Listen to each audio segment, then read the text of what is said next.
Click করুন অ্যাপের bell আইকনে আর সাবস্ক্রাইব করুন এবিপি আনন্দ। সব সময় থাকুন খবরে।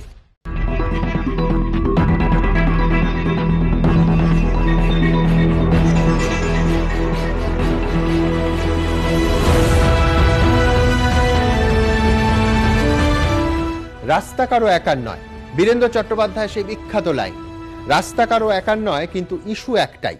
কেউ পথে নামলেন তার বিরোধিতায়, আবার কেউ পথে নামলেন তার সমর্থনে। নাগরিকত্ব আইনের বিরোধিতায় আজ রাজপথে পা মেলালেন বাংলার নাট্য জগতের বিশিষ্টরা। অন্যদিকে হাওড়ায় নাগরিক আইনের সমর্থনে র্যালি করলেন দিলীপ ঘোষ। আজ মিছিলে হাঁটা বিদ্বজ্জনদের তিনি বললেন পরজীবী, দুর্বুদ্ধিজীবী, শয়তান। পাশাপাশি সিপিএম এর কটাক্ষ, বিশিষ্টদের নিয়ে কথা বলার যোগ্যতাই ওনার নেই। অন্যদিকে এনপিআর নিয়ে আজ দিল্লিতে বৈঠকে যোগ দিল কেরল। শুধুমাত্র বাংলা থেকে কোনো প্রতিনিধি ছিলেন না এই বৈঠকে। আমরা এই সমস্ত কিছু নিয়ে আলোচনা করব, কিন্তু তার আগে শুরুতেই আপনাদের দেখাবো নাগরিকত্ব আইনের প্রতিবাদে পথে নামলেন বিশিষ্টরা। তীব্র আক্রমণ বিজেপির, দেখুন।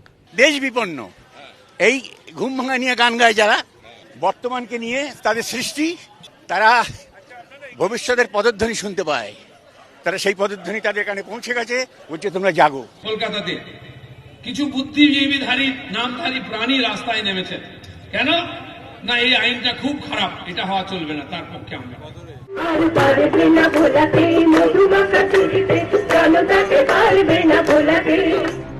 সংশোধিত নাগরিকত্ব আইনের বিরোধিতায় এবার গর্জে উঠলেন নাট্য ব্যক্তিত্বরা।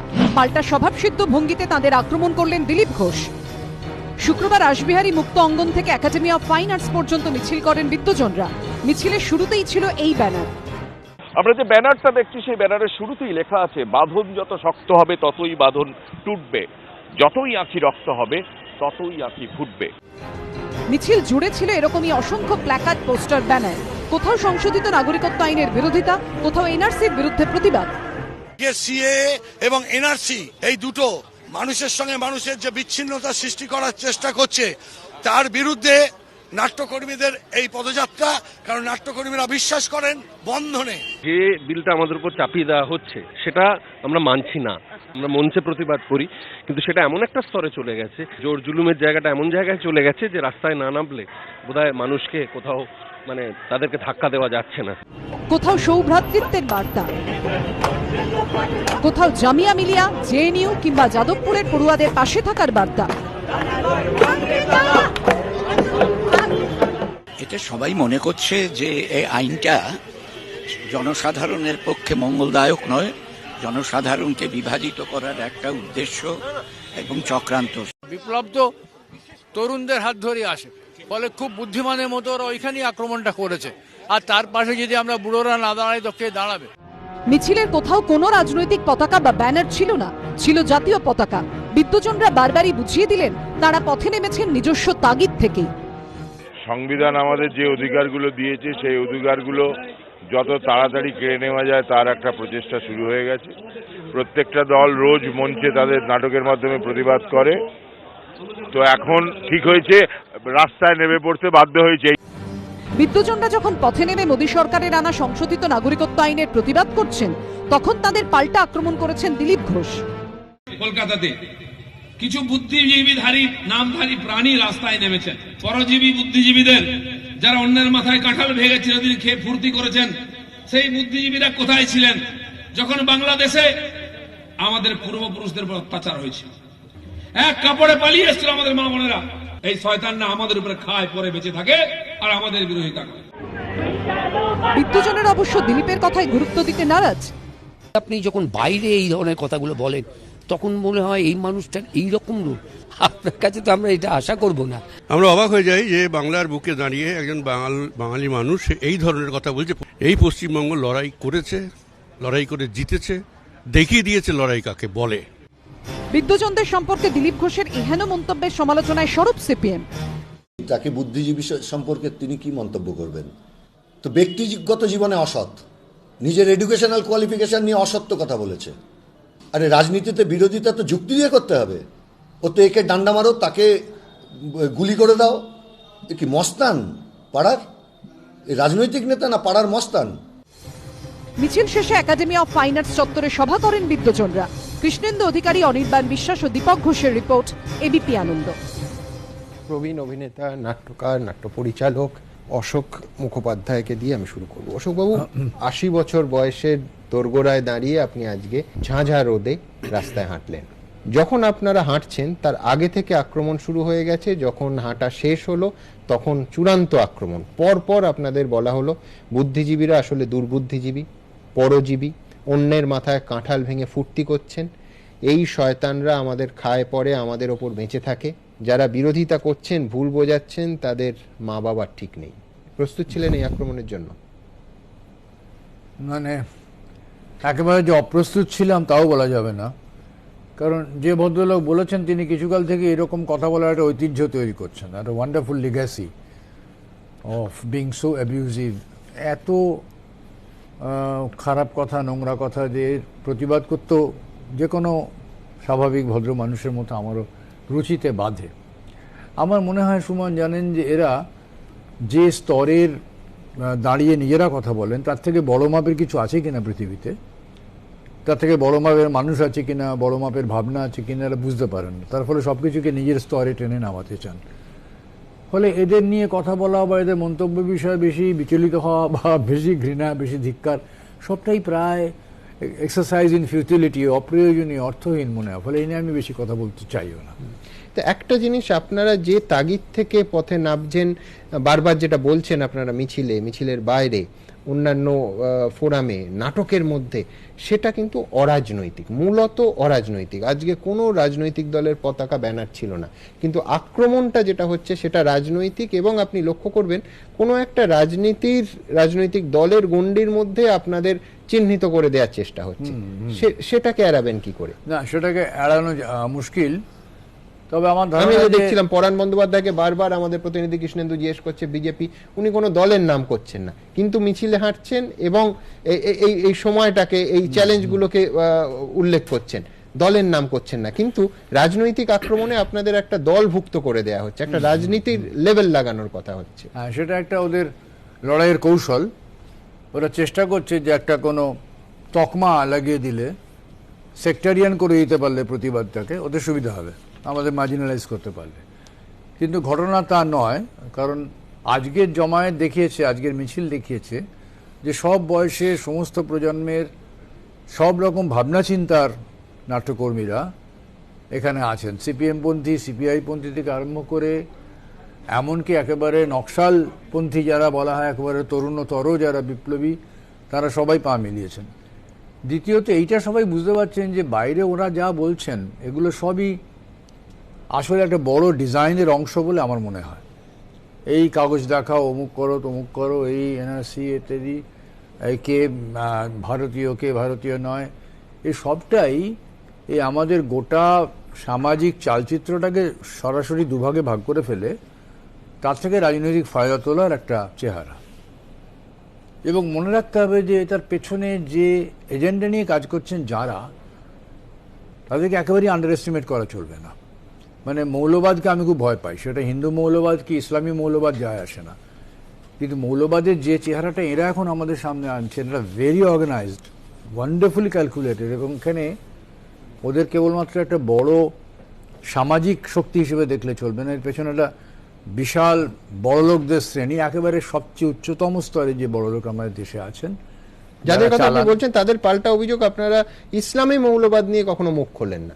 না, এটা বললে হবে না, এটা একটা খুব কমন কথা। আজকেই আপনি দেখলেন যে বাংলাদেশে বলা হচ্ছে যে বাংলাদেশে যখন হিন্দুদের উপর অত্যাচার হয় তখন কোথায় থাকেন এই বিদ্রোহ। এটা একটা খুব কমন কথা ঠিকই, কিন্তু এটাও ঠিক নয়, কারণ সবসময় প্রতিবাদ হয়েছে এবং বাংলাদেশি মৌলবাদের বিরুদ্ধে যখন হয়েছে ঘটনা তখন প্রতিবাদ হয়েছে। হয়তো একেবারে আমাদের সামনে যে প্রত্যক্ষ ঘটনাগুলো ঘটছে, যাতে আমাদের প্ররোচনা বেশি এবং ফলে আমাদের প্রতিক্রিয়াও বেশি, সেরকম হয়নি, কিন্তু হয়েছে। আর আমি ব্যক্তিগতভাবে মনে করি যে মৌলবাদ যেখানে যে ফর্মে দেখা দেবে তার বিরুদ্ধেই যদি আমরা কথা না বলি, তাহলে সত্যিকারেরই আমাদের এই আমরা সমাজের বিবেক কি, আমরা সমাজের এসব কথা বলার কোনো মানে থাকে না। এবং সেইখানে রাজনীতির বাইরে দাঁড়িয়ে যখনই আপনি দেখতে চেষ্টা করবেন, তখনই আপনাকে রাজনৈতিক লেভেল নামিয়ে দেবে, যাতে করে ওরা লড়াইটাকে নিজেদের চেনা ক্ষেত্রের মধ্যে এনে ফেলতে পারেন, আক্রমণগুলো চেনা হয়, উত্তরগুলো চেনা হয়, তার বাইরের কোনো বড় স্তরে যাবেন না। কিন্তু ডিজাইনটা হচ্ছে আমাদের চেনা ভারতবর্ষটাকে পাল্টে ফেলা। আমি এই কথা নিয়ে দেবজিতের কাছে যাব। দেবজিৎ, আমার প্রশ্নটা খুব পরিষ্কার, সেটা হচ্ছে এখন বিজেপি দলে একেবারে দলীয় সদস্য হয়েছে, নাম লিখিয়েছেন এরম প্রচুর বুদ্ধিজীবী হয়েছেন, মানে কোট আনকোট বিদ্বজন বলো, বুদ্ধিজীবী বলো, টালিগঞ্জের সেলিব্রিটি, চেনামুখ, অভিনেতা অভিনেত্রী সবাই আছেন। তারা হতেই পারেন, আজকে মিছিলে দেখিনি, কিন্তু কোনো একটা মিছিলে সিএ এর সমর্থনে রাস্তায় নামলেন, আমার তো মনে হয় সেটাই স্বাস্থ্যকর, সেটাই গণতন্ত্রসম্মত, নামতেই তো পারেন। তাদের উল্টো আরেকটা পক্ষ ঠিক এই শব্দগুলো বললো, তারা পরজীবী, তারা শয়তান, তারা দুর্বুদ্ধিজীবী। আমি বলছি বিজেপি দল হিসেবে কিভাবে রিয়াক্ট করবে? আমার বক্তব্য খুব পরিষ্কার। এই প্রশ্নটা কেন করছি, যে আমি বলছি যে কোনো মানুষ তার স্বাধীন মতামত, তার নাম অশোক মুখোপাধ্যায় হতে পারেন, তার নাম দেবদূত হতে পারেন, কৌশিক সেন হতে পারেন, বা সুভাষিস বাবু হতে পারেন, পরাণ বন্দ্যোপাধ্যায় হতে পারেন, তিনি তার স্বাধীনভাবে বিচার করে মনে হয়েছে যে রাস্তায় আমার নামতে হবে। এই গণতন্ত্রের অসুবিধার কি আছে? না না, কোনো কিছুতেই অসুবিধা নেই, কিন্তু যে প্রশ্নটা আপনি একটু আগে করলেন না সোনবাবু, সেই প্রশ্নের উত্তর আমার যিনি বললেন, অশোকবাবু, মাননীয় অশোকবাবু এবং বাকি যারা আছেন আমাদের বিরোধিতা করবেন, তারা সেই প্রশ্নের উত্তর দিতে পারবেন না। আপনারা দেখবেন, উনি অশোকবাবু বললেন হ্যাঁ প্রতিবাদ করেছি। আপনারা সারা কলকাতায় গত 72 বছর 73 বছর দেশ ভাগ হওয়ার পর থেকে সারা কলকাতাতে একটা মিছিল দেখাতে পারবেন আপনাদের স্টুডিওতে বা পুরনো আর্কাইভে আছে কোনো একটা ছবি যে এনারা এইভাবে নেমেছেন হিন্দুদের উপর অত্যাচারের প্রতিবাদে? আমি একটা ছোট্ট ঘটনা বলি, গাজায় আক্রমণ হয়েছে, এনারা পথে নেমেছেন। এনারা নিকারাগুয়ায় আক্রমণ হয়েছে, পথে নেমেছেন। মার্কিন সাম্রাজ্যবাদ কোথায় কি করেছে তাই নিয়ে পথে নেমেছেন। পার্শ্ববর্তী বাংলাদেশে 30 তারিখে সরস্বতী পুজোতে তারা ভোট দেবার দিনটা পেছোতে চেষ্টা করছেন কিছু হিন্দু, ওখানকার যারা সংখ্যালঘু, তার জন্য কেউ এখানে রাস্তায় নেমেছে। আচ্ছা, তাহলে হিন্দুদের জন্য মানবতাবোধ বা এইগুলো থাকে না, হিন্দুদের জন্য বুদ্ধিজীবীরা থাকেন না। অপর্ণা সেন, আমি নাম করে বলছি, অপর্ণা সেন আপনারা জানেন, ছেড়ে দিন হিন্দু মুসলমানের কথা। কুমারগঞ্জ আপনার এখানেই আপনার একটা শোতে চন্দ্রিল বাবু একটা অসাধারণ কথা বলেছিলেন যে এইরকম ভাবে জাস্টিফাই করা যাবে না যে তুমি ওটাতে যাওনি তাহলে তুমি এটা বলতে পারবে না। আমারও কিন্তু কথাটা খুব ভালো লেগেছিল, খুব সুন্দর লেগেছিল। যাওনি বলে তুমি এটা নিয়ে প্রতিবাদ করতে পারবে না, তুমি ওটাতে কেন করনি, এই জাস্টিফিকেশন কিন্তু আসে না, আসা উচিত না। আমিও ঠিক এটা মনে করি, কিন্তু অন্যদিকে প্রত্যেক মুহূর্তে একটা, প্রথমত আমি এনাদের, আমার ভুলও হতে পারি, মাফ করবেন, আমি আপনার থেকে মানে হাঁটুর মানে প্রথমত ক্রোনোলজিক্যালি ছোট, দ্বিতীয়ত আপনাদের পড়াশোনার যে লেভেল সেই তুলনায় আমি মানে আজকে এখানে বসে কথা বলছি, নিজে বাচালতা হয়তো প্রকাশ করে ফেলছি, আপনারা জানেন। আমি যেটা বলতে চাই যে আপনাদের অসুবিধাটা আমরা বুঝি, অন্তত আমরা যারা সাধারণ মানুষ, আমার বিদ্যা বুদ্ধি কম, আমি বুঝি যে যদি আপনারা আজকে এরকম উল্টো একটা প্রতিবাদ মিছিল করেন, আমি আমাদের মধ্যে যারা, আপনি যাদের কথা বললেন, আমাদের দিকে যারা এসেছেন তাদের, আমি একজন কীর্তনিয়ার কথা জানি, সে রেগুলার সেই ভদ্রমহিলা কীর্তন বর্ধমানের, তিনি কীর্তনের জায়গায় তিনি মানে বিভিন্ন আসরে তিনি ডাক পেতেন। একদিন আমাদের সঙ্গে তিনি, আমাদের বিজেপি করতেন না, একদিন কীর্তন করেছিলেন কোন একটা প্রসেশনে, সঙ্গে সঙ্গে তাকে ব্যান করা হয়েছে। কালকে নাট্য একাডেমি সরকার, আমার প্রশ্নটা তা ছিল না, আমার প্রশ্নটা ছিল যে উল্টো পক্ষ, সেটা অশোক বাবুদেরও পক্ষ হতে পারে যে আচ্ছা ওই মিছিলে যারা হেঁটেছেন তারা পরজীবী, তারা শয়তান, এটা কতটা আজকে গণতন্ত্রে আমার এটাই, আমি তো কোন মিছিলে হাঁটবো কোন মিছিলে হাঁটবো না আমার অধিকার, এবং খুব অধিকার নিশ্চয়ই অধিকার, কিন্তু একটা এই অধিকারটা আমাদের মানে ঠিক যেমন আমি বলছি যে যারা জয়েন করেছেন তারা হাঁটলে সাধুবাদ, অবশ্যই হাঁটা তো উচিত বলে মনে হয়।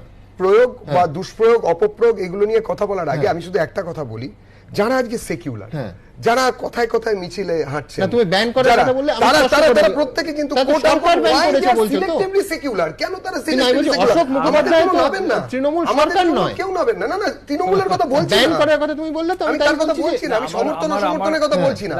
আমি আপনাকে দেখাচ্ছি, কথা আমি একটা বলে নি, একটা কথা আমার মনে হলো যে আপনি যখন বললেন তখন কি করে অপরাধটা, মানে আমরা অপরাধী এটা প্রমাণ করার আগে এই কথাগুলো যিনি বলেছেন বা যে ভাষায় বলেছেন সেটাকে আগে আমাদের নিন্দা করা উচিত ছিল। মানে আমি যে মতে সমর্থক, বামপন্থারও যদি কোনো লোক দক্ষিণ পন্থাকে আক্রমণ করতে গিয়ে এই মানে ব্যবহার করে, এই শব্দাবলী, এই প্রকাশের ভঙ্গি, তাহলে তাকে আগে নিন্দা করতে হবে। এটা করা যায় না, it's not done, it's not cricket, এটা হয় না।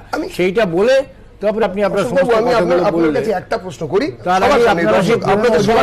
চালালেন যে ওখানে করনি তাহলে এখানে করছো কেন? আজকে না না, আজকে দিলীপ বাবু কি বলেছেন, আপনারা হেঁটেছেন, এগুলো নিয়ে অনেক চর্চা হবে। আপনারা মানবতাবাদী, আপনারা সবকিছু বিপ্লবকে সমর্থন করেন, আপনারা তসলিমা নাসরিনকে নিয়ে কেন রাস্তায় নামেন না? মানব, উনি কি মানব নন? উনি অতিমানব, অবমানব, উনি কি?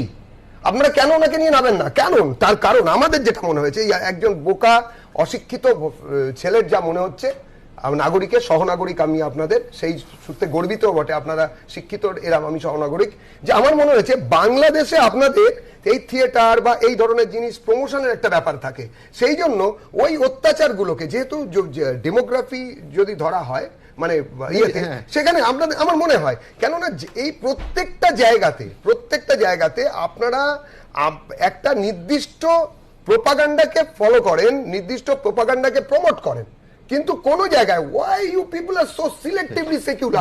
Why you are? দেবদূত ঘোষ আজকে এক অন্য প্রজন্মের আরেকজন রাস্তায় হেঁটেছেন অনেকেরই মতো, দেবজিতের উত্তর। আচ্ছা, মানে আমি প্রথমেই যেটা বলবো সেটা হচ্ছে দিলীপ বাবু সদ্য সভাপতি নির্বাচিত হয়েছেন আবার দ্বিতীয়বার, সেটার জন্য অভিনন্দন। কারণ আমাদের মনে হয় যে একজন দায়িত্বশীল নাগরিক হিসেবে সবার আগে অশোকদা যে কথা বলছিলেন, আমাদের মধ্যে যেন সৌজন্যের জায়গাটা থাকে, যেখান থেকে এই কথাগুলো আমাদের কানে লাগছে, অর্থাৎ আমাদের রাজ্যের যে সংস্কৃতি, ভাষার যে সংস্কৃতি, তার সঙ্গে এই কথা যায় না। মানে এই কথা, এই ধরনের ব্যবহার, আমরা বলছি, আমি যেহেতু অভিনয় কর্মী, সেই জন্য অভিনয়ে কোন ধরনের চরিত্রের মুখে এই ধরনের কথা বসানো হয় সেই সম্পর্কে আমাদের নির্দিষ্ট পরিষ্কার ধারণা আছে।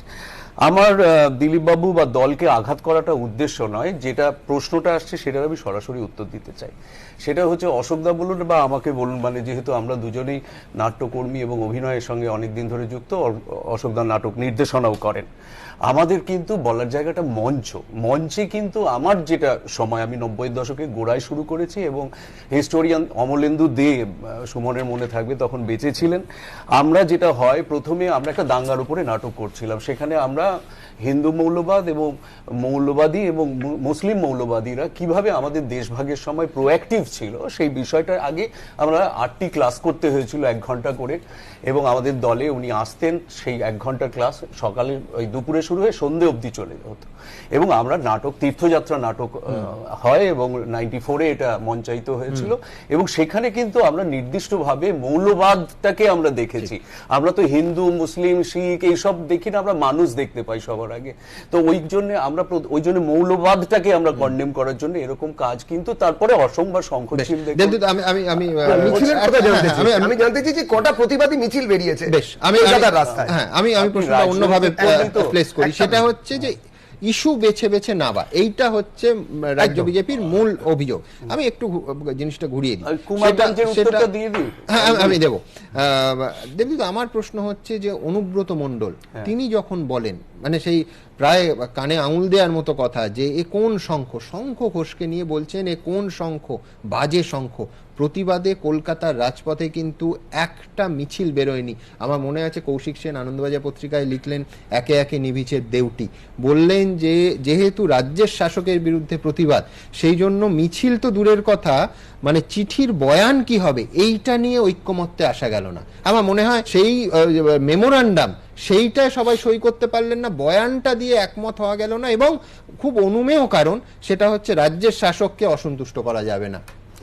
এই জন্য সিলেক্টিভ শব্দটা ব্যবহার। এটা কিন্তু আমি বলছি, যারা প্রতিনিধিত্বকারী কর্মী আর কি আমাদের ওপরে আছেন, সিনিয়ররা, তারা এটার উত্তর বেশি বলতে পারবেন, কিন্তু আমরা যারা সাধারণ অভিনয় কর্মী, আমাদের কাছে এটা খুবই পরিষ্কার। প্রথম কথা হচ্ছে, কে শঙ্খ, কোন শঙ্খ, এইসব যারা বলেন, সেটা কিন্তু তার আসলে অক্ষমতা, অজ্ঞতা, যে শঙ্খ ঘোষের কবিতা তিনি পড়েননি, জানেন না। আমরা তো শুধু তো শঙ্খদার কবিতা লেখার জন্য নয়, আমাদের সময়ের সবচেয়ে বড় সংস্কৃতিবান মানুষ, আমাদের থিয়েটারের লোক। আমার নিজে, আমি যখন অঙ্গদান, দেহদানের উপর ছবি করেছি, তার ইনাগুরেশন উনি করে গেছেন এসে, তো মানে উনি আমাদের কাছে একটা মানে ধ্রুব তারার মতো আছেন, আমাদের গাইডিং ফোর্স হিসেবে আছে। এখানে সুমন একটা কথা আমাকে বলতে হবে, উপায় নেই, সেটা হচ্ছে যে শঙ্খদার ওই লাঞ্ছনার পর যে প্রতিবাদপত্র রচনা হয়েছিল, তার অংশ আমিও ছিলাম, আমি ছিলাম সেখানে কিন্তু এরকম একটা তুচ্ছ কারণে প্রতিবাদপত্র প্রকাশ্যে না আসার কথা নয়, এবং সেটা খুব যথেষ্ট তীব্র এবং স্পষ্ট ছিল। কি কারণে সেটা এলো না, কেন হলো না, পরে আমি দেখলাম আমার বন্ধুরা অনেকে তাই নিয়ে কথা বলেছেন, এটা আমার কাছে এখনো খুব স্পষ্ট নয়, কিন্তু প্রতিবাদ হয়েছিল এবং বহু স্তরে সংস্কৃতির বহু স্তরে আমরা এই বিষয়ে এই স্টুডিওতেও বারবার প্রকাশ করেছি যে কেন মিছিল দূরের কথা, প্রতিবাদ পত্রের ক্ষেত্রে বয়ানে একটা ঐক্যমত্যে আসা গেল না। কি বলেছিলেন অনুব্রত দেখাবো, অবশ্যই এক বক্তব্যের সঙ্গে আরেকটা বক্তব্যের আমি তুলনা করছি না, ইকুয়েট করছি না, কিন্তু শিক্ষিত বঙ্গ সমাজ আশা করেছিল সেই রকমই তীব্র প্রতিবাদ যখন কবি শঙ্খ ঘোষকে এ কোন শঙ্খ বাজে শঙ্খ বলা হয়। দেখুন, এক কবি আছে, কবি আমরা জানতাম রবীন্দ্রনাথ কবি, আমরা জানি নজরুল কবি। উনি নাকি বলছেন আমাকে রাস্তায় উন্নয়ন দাঁড়িয়ে আছে, আমি এখনো বলছি রাস্তায় উন্নয়ন দাঁড়িয়ে আছে, তোমার মিথ্যাবাদী কবি আমি নয়। উন্নয়ন কি রাস্তায় দাঁড়িয়ে নাই? এটা অস্বীকার করতে পারবেন? কবি তুমি দেখতে পাও না, যখন পিঠের চামড়াটা গুটিয়ে যখন বলে দিলীপ ঘোষ নুন লঙ্কা মাখিয়ে দেবো, তুমি কেমন কবি? তুমি কি ধরনের কবি? নাম তোমার শঙ্খ, রাখাটা ভুল হয়েছে, শঙ্খের অপমান করা হয়। আমি বলছি বিমলদা, প্রত্যেকটা ক্ষেত্রে এই প্রশ্নগুলো থাকবে এবং ডেটেড হবে না, বারবার এই প্রশ্নগুলো উঠবে। যেমন কেউ একজন মিছিলে হাঁটলে তার যদি একটা কৃতি মানুষ হন, একটা পরিচয় থাকে, প্রায় একটা লেভেল দেওয়া হচ্ছে যে ধান্দাবাজ। সবাই নন। আমি এটা বিশ্বাস করতে ভালোবাসি যে যারা নাটক করেন, যারা সিনেমা করেন, কোনো কিছু পাওয়ার জন্য করে না, কারণ ওনাদের নাটক দেখে দেখে বড় হয়েছে। আমি যখন থেকে মেদিনীপুর থেকে কলকাতায় এসেছি, আমার একটাই কাজ ছিল, যখন সময় পেলে ওনাদের নাটক হলে দেখতে চলে যেতাম। ফলে ওনাদের সেই জায়গাটা আমার কাছে রয়েছে। বাট যখনই ওনাদের ব্যক্তি হিসেবে, আমি অশোক এখান থেকে বাদ রাখা না হয়, কারণ ওনার সঙ্গে আমার সেভাবে কোনো আলাপ নেই, কিন্তু যখনই ব্যক্তি হিসেবে ভূমিকাগুলো দেখি, তখনই কোথাও একটা সন্দেহ হয়, কোথাও না কোথাও আপোষের জায়গা আসছে না। তো ধরুন ইংরেজি তোলা থেকে, ইংরেজি তোলার সময় যারা সকল বামপন্থী বুদ্ধিজীবী অনেকে কিচ্ছু বলেননি, যারা করে বলেছিলেন কুৎসিত গালিগালাজের মুখোমুখি হয়েছে। গালিগালাজটা ওপেনলি মাইকে ওইভাবে না দিয়ে গণশক্তি পত্রিকায় লেখা হতো, এবং যা লেখা হতো সেটা শুনলে অস্বস্তি হতো। ভবতোষ দত্ত, প্রেমেন্দ্র মিত্র কম গালিগালাজ শোনেননি তারা। ঠিক সেই সময় যখন ব্রিজে মানুষ পুড়িয়ে মারা হচ্ছে সন্ন্যাসীদের, কটা প্রতিবাদ হয়েছিল কলকাতা, হয়েছিল, সবাই নেমেছিল, বুদ্ধিজীবী নামেনি। আমার মনে আছে 90-এর দশকে বা 2000-2001-এ যখন খালেদা জিয়ার আমলে হাজার হাজার হিন্দু এদেশে পালিয়ে এলো, আপনি আমাকে একটা, আপনার তো কাগজ তো আর বহু বছরের পুরনো, চ্যানেলও খুব কম দিন হলো না, আপনি দেখিয়ে দিন একটা মিছিল করেছিল, বুদ্ধিজীবীরা করেননি। বুদ্ধিজীবীদেরও রাজনৈতিক ভাবনা আছে, থাকতে পারে। আমি মনে করি বুদ্ধিজীবীদের রাস্তায় নামা উচিত, যারা নাট্যকর্মী সিনেমা করেন তাদেরও রাস্তায় নামা উচিত, কিন্তু বিকল্প যারা বিরোধ মত তারাও রাস্তায় নামতো, আপনি তো বললেন। কিন্তু দুঃখটা হয় সেই জায়গায় যখন সিলেক্টিভ হন, তখনই কিন্তু আমি ধরে নেবো যে ওনাদের সেই মানে নিরপেক্ষতার জায়গা থেকে তারা কিছু বলার অন্তত এখতিয়ার নেই, এবং নামলে ওনাদের সমালোচনা শুনতে হবে। তবে হ্যাঁ, সমালোচনা ভাষাটা একটু আগে যা বললো, ওই ভাষায় নিশ্চয় আমাকে মেরে ফেললো আমি বলতে পারবো না কখনো। আর একটা কথা বলি, বেশি দিন নয়, ধরুন না অনুব্রত যে ভাষা বললেন তারও মানে তীব্র নিন্দা করা উচিত। শুধুমাত্র বিনয় কুমার যে কাণ্ড বলেছিল, আমি একটা কথা বলি, সেটা হচ্ছে এতাবৎকালের মধ্যে গণতন্ত্রে এত বড় অত্যাচার হয়নি, বিশেষত পঞ্চায়েত নির্বাচনে। আপনাদের চ্যানেলেই দেখেছি মহিলারা নমিনেশন জমা দিতে যাচ্ছে, পেটে লাথি মেরে ফেলে দিচ্ছে। পুরোনো আর্কাইভগুলো দেখুন, আপনাদের এক্ষুনি দেখিয়ে দেবেন। আপনি আমাকে একটা দেখিয়ে দিন, আমি এখান থেকে উঠে চলে যাব, ক্ষমা চেয়ে। একটা মিছিল কলকাতায় বেরিয়েছিল, কে নেমেছিল? তা আপনারা যদি সিলেক্টিভ হন, বিজেপিকে আপনারা সমালোচনা করুন, কিন্তু যখন অন্যায়ের অন্য কোনো অন্যায় দেখলে যদি চুপ করে থাকেন, সিপিএম এর আমলে অন্যায় আপনারা বামপন্থী হলেও চুপ করে থাকলেন, এখন যদি রাস্তায় নামেন, তাহলে বিজেপি যদি আপনাদের সমালোচনা, আমি আবার বলছি সমালোচনা ভাষা ডেফিনেটলি সংযত হওয়া উচিত। আমি যেভাবে, আমিও তো আজকে সমালোচনাই করছি, আমি আমার ভাষাই করছি, সেটুকু শোনার কিন্তু জন্য আপনাদের প্রস্তুত থাকতে হবে, কিছু করার নেই। আমরা প্রস্তুত, এই সমালোচনা শোনার জন্য প্রস্তুত। বহু ক্ষেত্রে আমার ব্যক্তিগতভাবে আমি ঠিক ওরকমভাবে একদম সরকারিভাবে কোনো বামপন্থী লোক নই। বামপন্থায় বিশ্বাস থেকে আমার জীবনবোধ, আমার থিয়েটারের বোধ, আমার কাজকর্মের ধারা।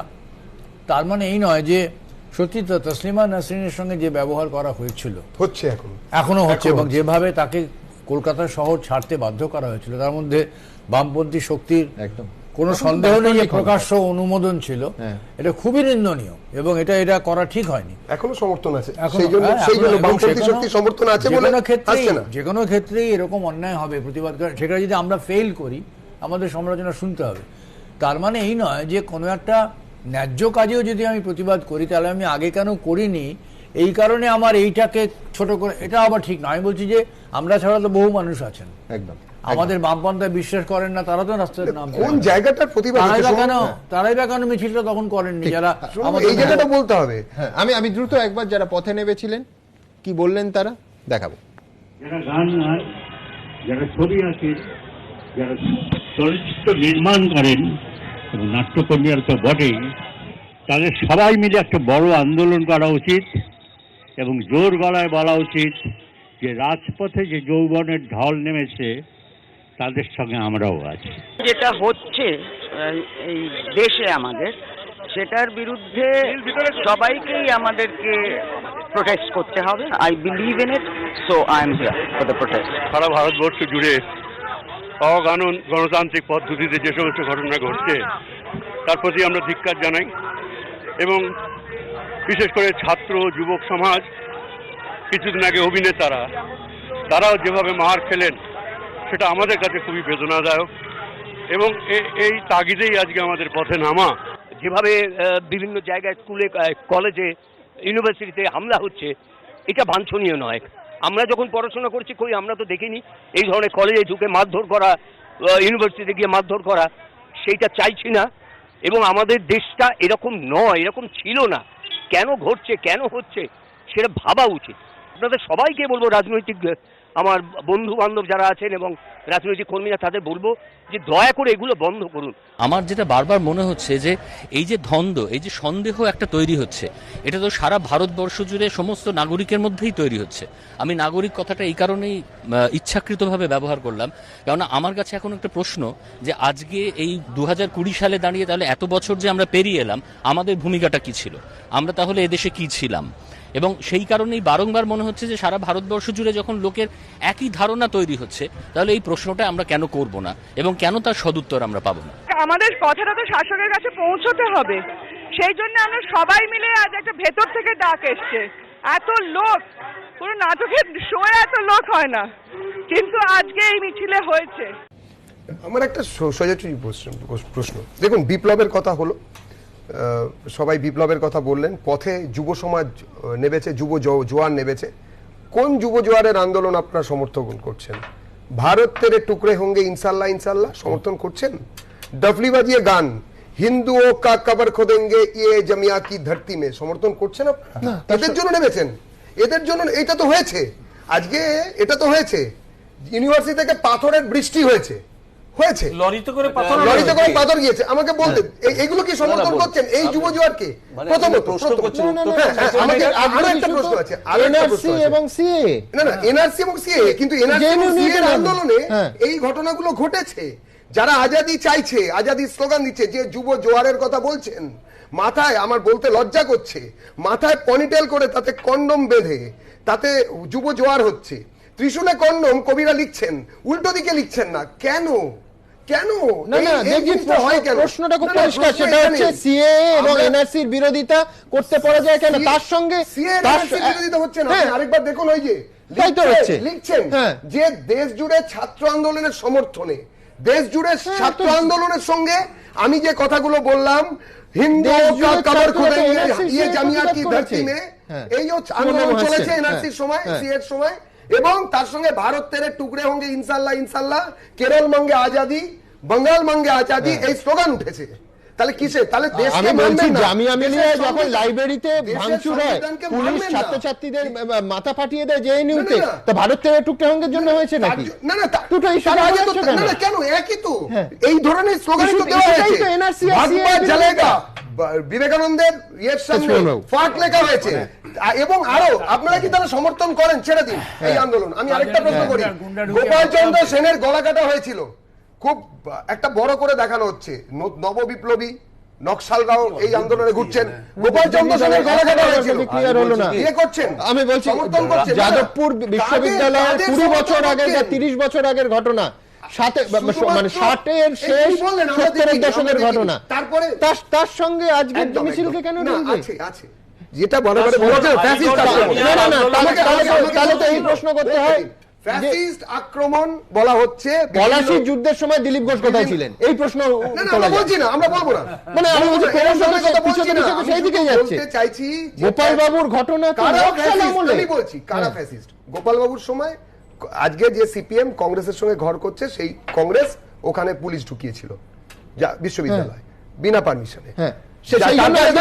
বলছি না, তারপরে সিপিএম যখন হোক কলরব হয়েছিল তখন 2010 এবং 10 এবং 5 2005 এবং 2010 মানুষ তো ঘাড় ধাক্কা দিয়ে 34 বছর পর সিপিএম কে সরিয়ে দিয়েছে। তারপরেও সেই জন্য 2020 কলরব আরেকবার হওয়ার সময় সেই জন্য 2020-তে মিছিল করা যাবে না, তার কথা বলছি না, মিছিল করা যাবে, কিন্তু যে রাষ্ট্রের ট্যাক্সের পয়সা আমি খাবো, যে রাষ্ট্রের ট্যাক্সের পয়সা 40 বছর অবধি যারা আজকে মিছিলে আগে না ট্যাক্স আমরাই তো দিই, তারা কি ট্যাক্স বিরোধী আন্দোলন করছিলেন?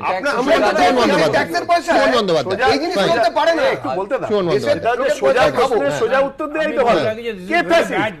মোদি ব্যাড লজিক যে আপনি সব সময় একটা কোনো কাজকে ডিফেন্ড করার জন্য অন্য একটা অতীতের কোনো একটা ঘটনা তুলে আনবেন। অতীত ছাড়া তো চলবে না, আপনারা অতীত ছাড়া কোনো কথা আজকে খুব চেনা কায়দায় আজকে দিলীপ বাবু যা বলেছেন কালকে ওটা অতীত হয়ে যাবে, আমি তাহলে ওটা নিয়ে বলবেন না, তাহলে ওটা নিয়ে বলবেন না। ঠিক আছে, এরকম কথার বিরুদ্ধে বক্তব্য রাখতে হচ্ছে, এটাই খুব আমার খারাপ লাগছে। দেখুন সোজা কথা সোজা উত্তর দেওয়া ভালো। ফ্যাসিস্ট কে? মোদি অমিত শাহ যে সরকার চলছে সেটা ফ্যাসিস্ট, সরাসরি উত্তর দিন না। আমার কথা হচ্ছে যে একটু আগে বাবু বললেন যে কোনো মৌলবাদ ক্ষতিকারক, আমিও ব্যক্তিগতভাবে বিশ্বাস করি, সে হিন্দু মৌলবাদ হোক মুসলিম মৌলবাদ হোক, মৌলবাদ যে কোনো দেশ সারা পৃথিবীর পক্ষে বিপদ। এখন সেই মৌলবাদী শক্তির যে আগ্রাসন, সেই আগ্রাসনের বিরোধিতা আমরা সবাই করছি, কিন্তু সব থেকে মুশকিল হচ্ছে যে বিজেপির এই যে বিরোধিতা, এই বিজেপির বিরোধিতার মধ্যে আমরা অদ্ভুত নাটক দেখছি। আজকে আপনি বলুন, যে অশালীন ভাষায় আজকে রাজ্য সভাপতি দ্বিতীয়বার নির্বাচিত হওয়ার পর দিলীপ বাবু বললেন, গতকালই দিলীপ বাবুকে দ্বিতীয়বারের জন্য সভাপতি করা হয়েছে, নাটকটা কেন? কেন বাবুল সুপ্রিয় তিনি টুইট করলেন, স্বপন দাশগুপ্ত টুইট করলেন, কেন বলা হলো এটা দলের কথা নয়? তারপরে দিলীপ বাবুকে রাজ্য সভাপতি ঘোষণা করে আসলে কি করা হলো?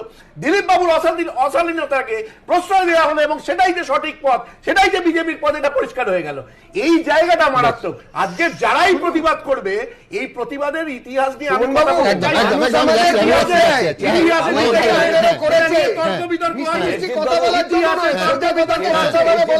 সামগ্রিক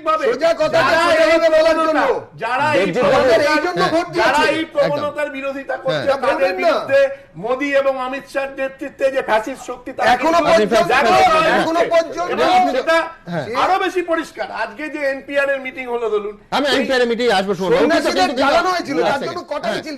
আমি সুমনবাবুর কাছেও আমার অন্য প্রশ্ন থাকবে। আপনি বারবার অশালীন বলছেন, হ্যাঁ ঠিকই, দেবজিৎ কি করে তার রাজ্য সম্পাদকের কথা সমালোচনা করতে পারবেন, আমি তা বলছি না, কিন্তু আমি বলছি সুমনবাবু আপনিও কি এটা বলতে পারেন যে জেএনইউতে বা জামিয়া মিলিয়ায় যে ভাষায় আক্রমণ হচ্ছে, আজকে শান্তিনিকেতনের ব্যাপারে অনুব্রত মণ্ডল আমাদের এই রাজ্যে বসে বলছেন, কেউ যদি যাদবপুর থেকে বামপন্থী নিয়ে এসে এখানে মাস্তানি করে তাহলে 3 গুণ বড় মাস্তান বোলপুরে আছে, আমি জানি কখন আঙুল বেঁকাতে হয়। আমি বলছি আমি জেএনইউ এর বিবৃতিটার খুব নিন্দা করবো এবিভিপির, আর অনুব্রত মণ্ডলের শান্তিনিকেতনে আমাদের বিশ্বভারতী নিয়ে বলা মন্তব্যের সমালোচনা করবো না, এটা তো হতে পারে না। বিরোধিতা হচ্ছে, আপনি বলুন তিনি অনুব্রত মণ্ডলের মতো এত সফট টার্গেট, এত সফট টার্গেট, এবং যাকে পেয়ে প্রচুর আমি বলছি সফট টার্গেট না, কেন দর্শকদের আমি বলছি, উনি শুরু করছেন যে বিশ্বভারতী নিয়ে আমি খুব একটা ইন্টারেস্ট নিইনি, ভাগ্যিস নেননি, মানে রবীন্দ্রনাথের নামে ভাগ্যিস বিশ্বভারতীকে ছেড়ে দিয়েছেন। আমি একবার বিরোধিতা হয়েছে, না বিরোধিতা হয়নি, গণতন্ত্র রয়েছে পশ্চিমবঙ্গে, আমার বক্তব্য আমি যাবো সন্ময় বাবুর কাছে যাবো। আমি দ্রুত একবার বিশ্বভারতী কালকে ছাত্রদের মার খাওয়া নিয়ে যে উদ্ভূত বিতর্ক এবং তাই নিয়ে মন্তব্য, আমি ঠিক এই পর্যায়ে সেটাও দেখাবো। 8ই জানুয়ারি বিশ্বভারতীতে গিয়ে পড়ুয়াদের হাতে 5 ঘন্টা ঘেরাও হয়ে থাকেন বিজেপি রাজ্যসভার সাংসদ স্বপন দাশগুপ্ত। এরপর 15ই জানুয়ারি ক্যাম্পাসে আক্রান্ত হন পড়ুয়ারা।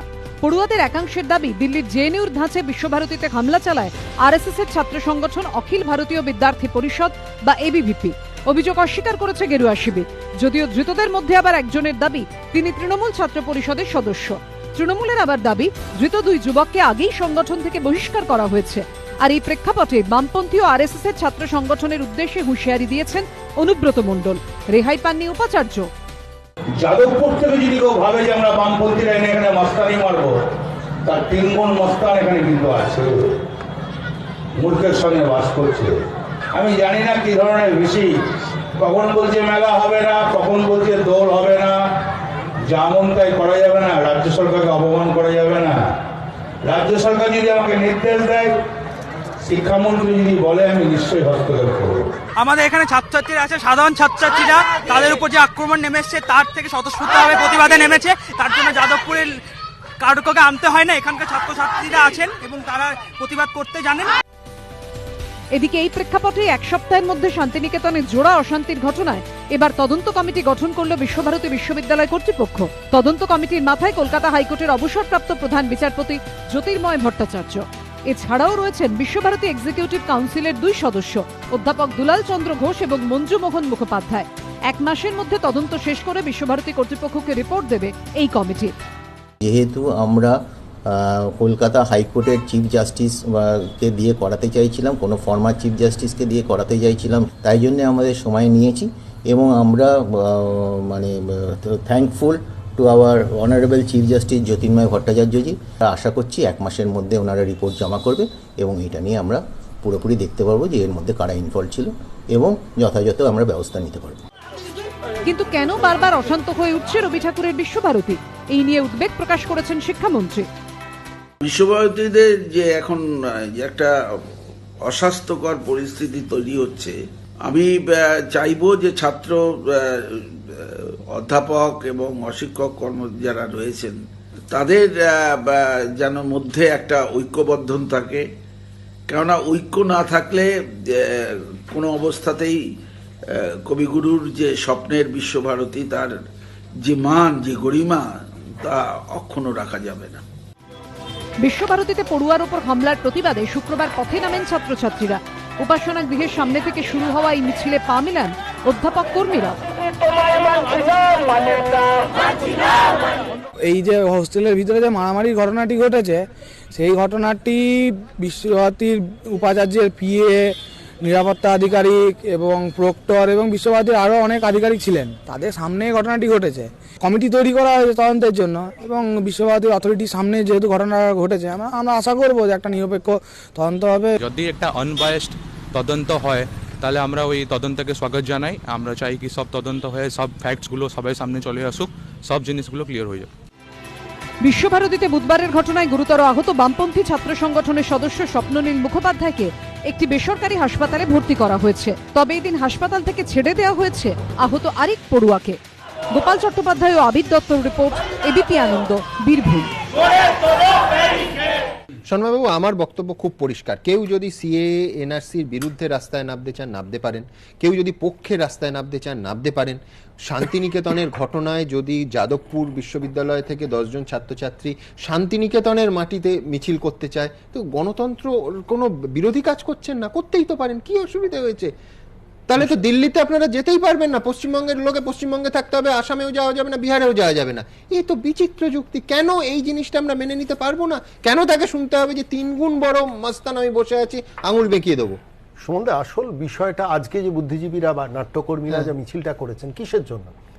তাদের মুক্ত চিন্তার জায়গা থেকে তাদের কিছু অনুভূতি, সেটা রাস্তায় দাঁড়িয়ে আপনি দেখেছেন মিছিলটা কিন্তু সাইলেন্ট মিছিল ছিল, কোনো হইহট্টগোল ছিল না। সেটা অ্যাটাক করলেন দিলীপ বাবু। এইটার কোনো প্রয়োজন ছিল? আমি একটু অন্যভাবে ভাবছি যে দিলীপ বাবুর কি কোনো প্রয়োজন ছিল? তিনি তো তার রাজনীতি করছেন, অভিনন্দন যাত্রা করছিলেন হাওড়ায়, করতে পারতেন। আসলে নিজের বিপদটা নিজে ডেকে আনছেন। আমি এইখানে বলছি, এক্ষুনি কথা হচ্ছিল না যে পঞ্চায়েত নির্বাচনে শুনছিলাম, ঠিকই আমারও খারাপ লেগেছিল পঞ্চায়েত নির্বাচনে কেন নাট্যকর্মীরা, বুদ্ধিজীবীরা নামেনি, কিন্তু তা বলে তাদের আক্রমণ করতে পারি না। কারণ তাদের কিছু চিন্তা ভাবনা থাকে, সেখান থেকে তারা রাস্তায় নামতে পারেন। আমরা কাউন্টার করব তাদের যুক্তি দিয়ে, আমরা পার্সোনাল কেন অ্যাটাক করব?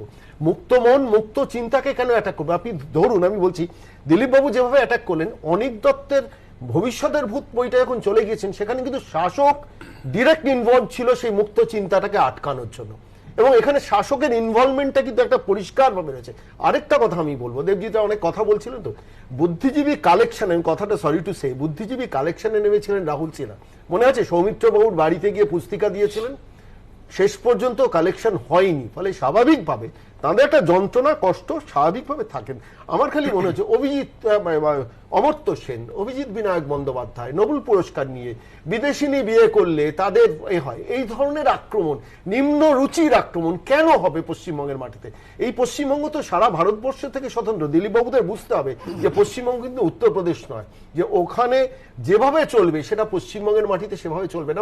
আমি খুব আমার খুব খারাপ লাগছে যে দিলীপ বাবু দ্বিতীয়বার নির্বাচিত হওয়ার পর আজকের দিনে দাঁড়িয়ে নতুন যে প্রেসিডেন্সটা তৈরি করলেন, তাহলে সেই প্রেসিডেন্সের সঙ্গে অনিক দত্তের ওই বইগুলোকে 20টা ফিল্মকে পুনরায় নিয়ে আসা, 20টা হল নিয়ে পুনরায় নিয়ে আসার জন্য সুপ্রিম কোর্ট পর্যন্ত যেতে হয়েছিল। কেন, কিসের জন্য? এবং সেই সময়ও দেখেছিলাম অনিক দত্তের পাশে যেভাবে নাট্যকর্মী বা চলচ্চিত্রকর্মীদের দাঁড়ানোর কথা ছিল সেভাবে কিন্তু দাঁড়ানি। এটা মানে দুঃখের যন্ত্রণা। যেদিন বিশ্বভারতীতে একজন রাজ্যসভার এমপিকে ঘিরে ধরা হয়েছিল এবং সেখানে তাকে বলতে দেওয়া হচ্ছিল না চিত্ত যেথা ভয় শূন্য উচ্চ যেথা শির। কোথায় চিত্ত ভয় শূন্য, কোথায় উচ্চ শির ছিল? জ্ঞান কোথায় মুক্ত ছিল? কোথায় মুক্ত ছিল? সেই সময় দাঁড়িয়ে তাকে যখন যেভাবে খুন করে ফেলার হুমকি দেওয়া হচ্ছিল এবং যে অশালীন ভাষার প্রয়োগ হচ্ছিল, আয় বেরিয়ে আয়, তোকে দেখে নিচ্ছি, একজন লোক, তাহলে ওনারা হাঁটতে পারেন, ওনারা মিছিল করতে পারেন,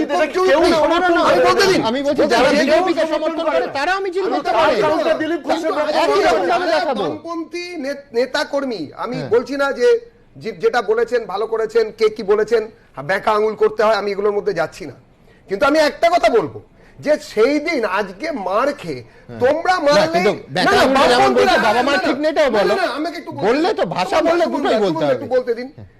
বামেরা তো এখন আর বাম নেই, একদম নাম ধরেই বলা যায়, বামে আর বসতে না বাম নেই। যাই হোক, যেটা বলার সেটা হচ্ছে যে আপনারা মারলেই কুন্নুর মডেলের পিটিয়েছি, আর আপনারা মার খেলেই ফ্যাসিস্টরা আমাদের আক্রমণ করেছে। বাহ বাহ রে বাহ, কি দ্বিচারিতা! আপনারা মারবেন যখন, তখন আপনারা বিপ্লব করছেন, আর আপনারা মার খেলে আপনারা ফ্যাসিস্টদের দ্বারা আক্রমণ করছেন। মারা আর মার খাওয়া কোনটা কি গণতন্ত্র সম্মত? মারা মার খাওয়া, আমি দুটোই বলছি। বন্দুকের নল বিপ্লব আনছে, ক্ষমতার উৎস বন্দুকের নল বলছেন, এবং আপনারা জনগণকে আক্রমণ করার চেষ্টা করছেন।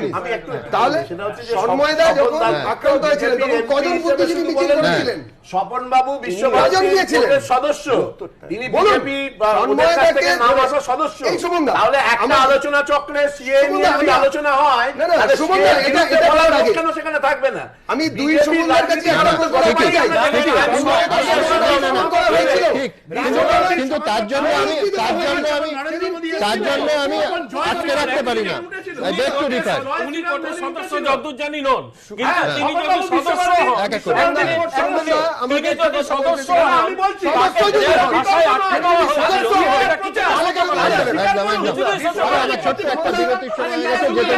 যাদবপুরের ঘটনা, যাদবপুরের কনভেনশন আজকে দেখুন। মোদী সরকারের সংশোধিত নাগরিকত্ব আইনের বিরোধিতায় দেশজুড়ে আন্দোলন শুরু হয়েছে। দিল্লির জামিয়া মিলিয়া বিশ্ববিদ্যালয় থেকে শুরু করে কলকাতার যাদবপুর বিশ্ববিদ্যালয়, বিক্ষোভ আন্দোলনকে সামনে থেকে নেতৃত্ব দিয়েছে ছাত্রছাত্রীরা। শুক্রবার সেই যাদবপুর বিশ্ববিদ্যালয় স্টুডেন্টস এগেনস্ট ফ্যাসিসিজম নামে একটি সম্মেলনের আয়োজন করে সিপিএম এর ছাত্র সংগঠন এসএফআই। সেখান থেকে আন্দোলনরত ছাত্রদের পাশে দাঁড়িয়ে মোদী সরকারের বিরুদ্ধে তীব্র আক্রমণ শানান দিল্লির জওহরলাল নেহরু বিশ্ববিদ্যালয়ের অধ্যাপক তথা অর্থনীতিবিদ প্রভাত কুমার পট্টনায়ক। ফ্যাসিস্ট পার্টিজ সবসময় থাকে, মানে মডার্ন ক্যাপিটালিস্ট সোসাইটি সবসময় থাকে, কিন্তু ওরা সাডেনলি কেন সেন্টার স্টেজে এসে ক্ষমতায় আসে? কেন?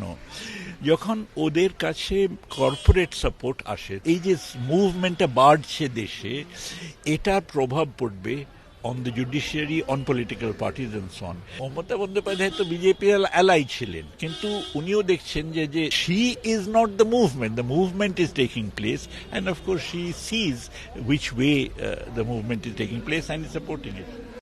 এই যে এনআরসি ইত্যাদি ইত্যাদি করছে, এগুলো সব সম্পত্তি দখলের কায়দা। পাল্টা মার না দিলে না এরা থামবে না, একবার ঘুরে দাঁড়ান। এই কিছুদিন আগে এখানে এসে বলেছিলাম শুধু হাতের এই 5টা আঙুল আলাদা আলাদা ইউনিয়নগুলোকে একটা জায়গায় জড়ো করুন, দেখবেন ওইখান থেকে সব দৌড়ে পালিয়ে যাচ্ছে।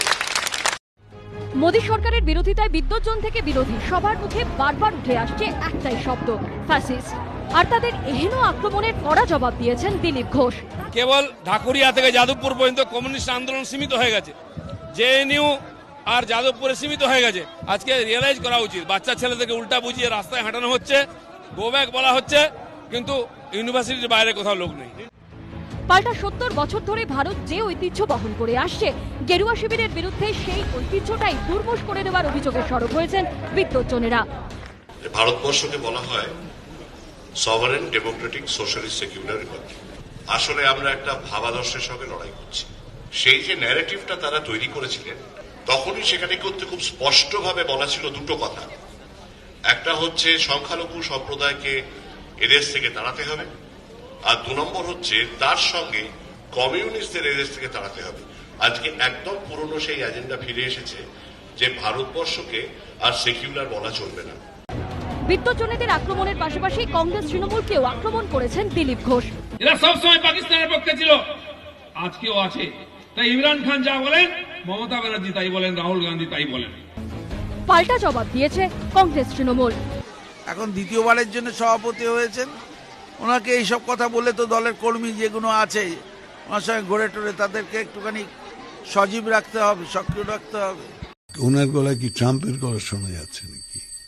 উনি কি ট্রাম্পের ভাষায় কথা বলছেন? আয়নার সামনে দাঁড়িয়ে কথা বলতে বলো, তাহলে অন্তত লজ্জায় যদি কিছু কথা আটকে যায়। সব মিলিয়ে সংশোধিত নাগরিকত্ব আইন ও তার বিরুদ্ধে তৈরি হওয়া বিক্ষোভ আন্দোলন ঘিরে উত্তেজনার পারদ ক্রমশ চড়ছে। ঋত্বিক মণ্ডল ও দীপক ঘোষের রিপোর্ট, এবিপি আনন্দ। গতকাল আপনাদের বলেছিলাম এনপিআর নিয়ে যে বৈঠক, তাতে কংগ্রেস শাসিত সমস্ত রাজ্য যোগ দিয়েছে। কেরল আজকে যোগ দিল, যোগ দেয়নি শুধুমাত্র পশ্চিমবঙ্গ। দেখুন তারপর বিশ্লেষণে আসবে। এই 17 তারিখে এনপিআর নিয়ে মিটিং করেছে, দিল্লিতে করছে। আমি তো যাব না, আমার রাজ্য যাবে না। তাতে আপনারা আমায় কি করতে পারেন? এখানে কোনো একজন ভদ্রলোক আছেন, মুখপাত্র বিজেপি দলের, তিনি বলবেন তোমার গভর্নমেন্টকে ভেঙে দিলাম। ভেঙে দাও ক্ষমতা থাকলে। আগেই হুঁশিয়ারি দিয়েছিলেন।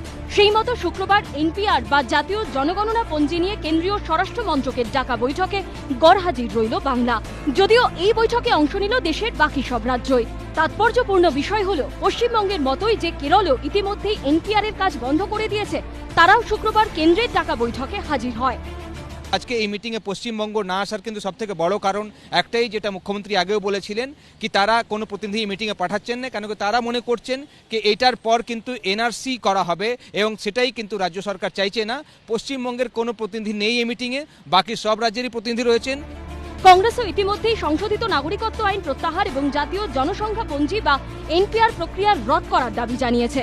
অথচ তারপর কংগ্রেস শাসিত রাজ্যগুলিও এনপিআর প্রক্রিয়া চালুর বিজ্ঞপ্তি জারি করে দেয়। এই দিনও কেন্দ্রের এনপিআর বৈঠকে কংগ্রেস শাসিত রাজ্যের প্রতিনিধিরা উপস্থিত ছিলেন।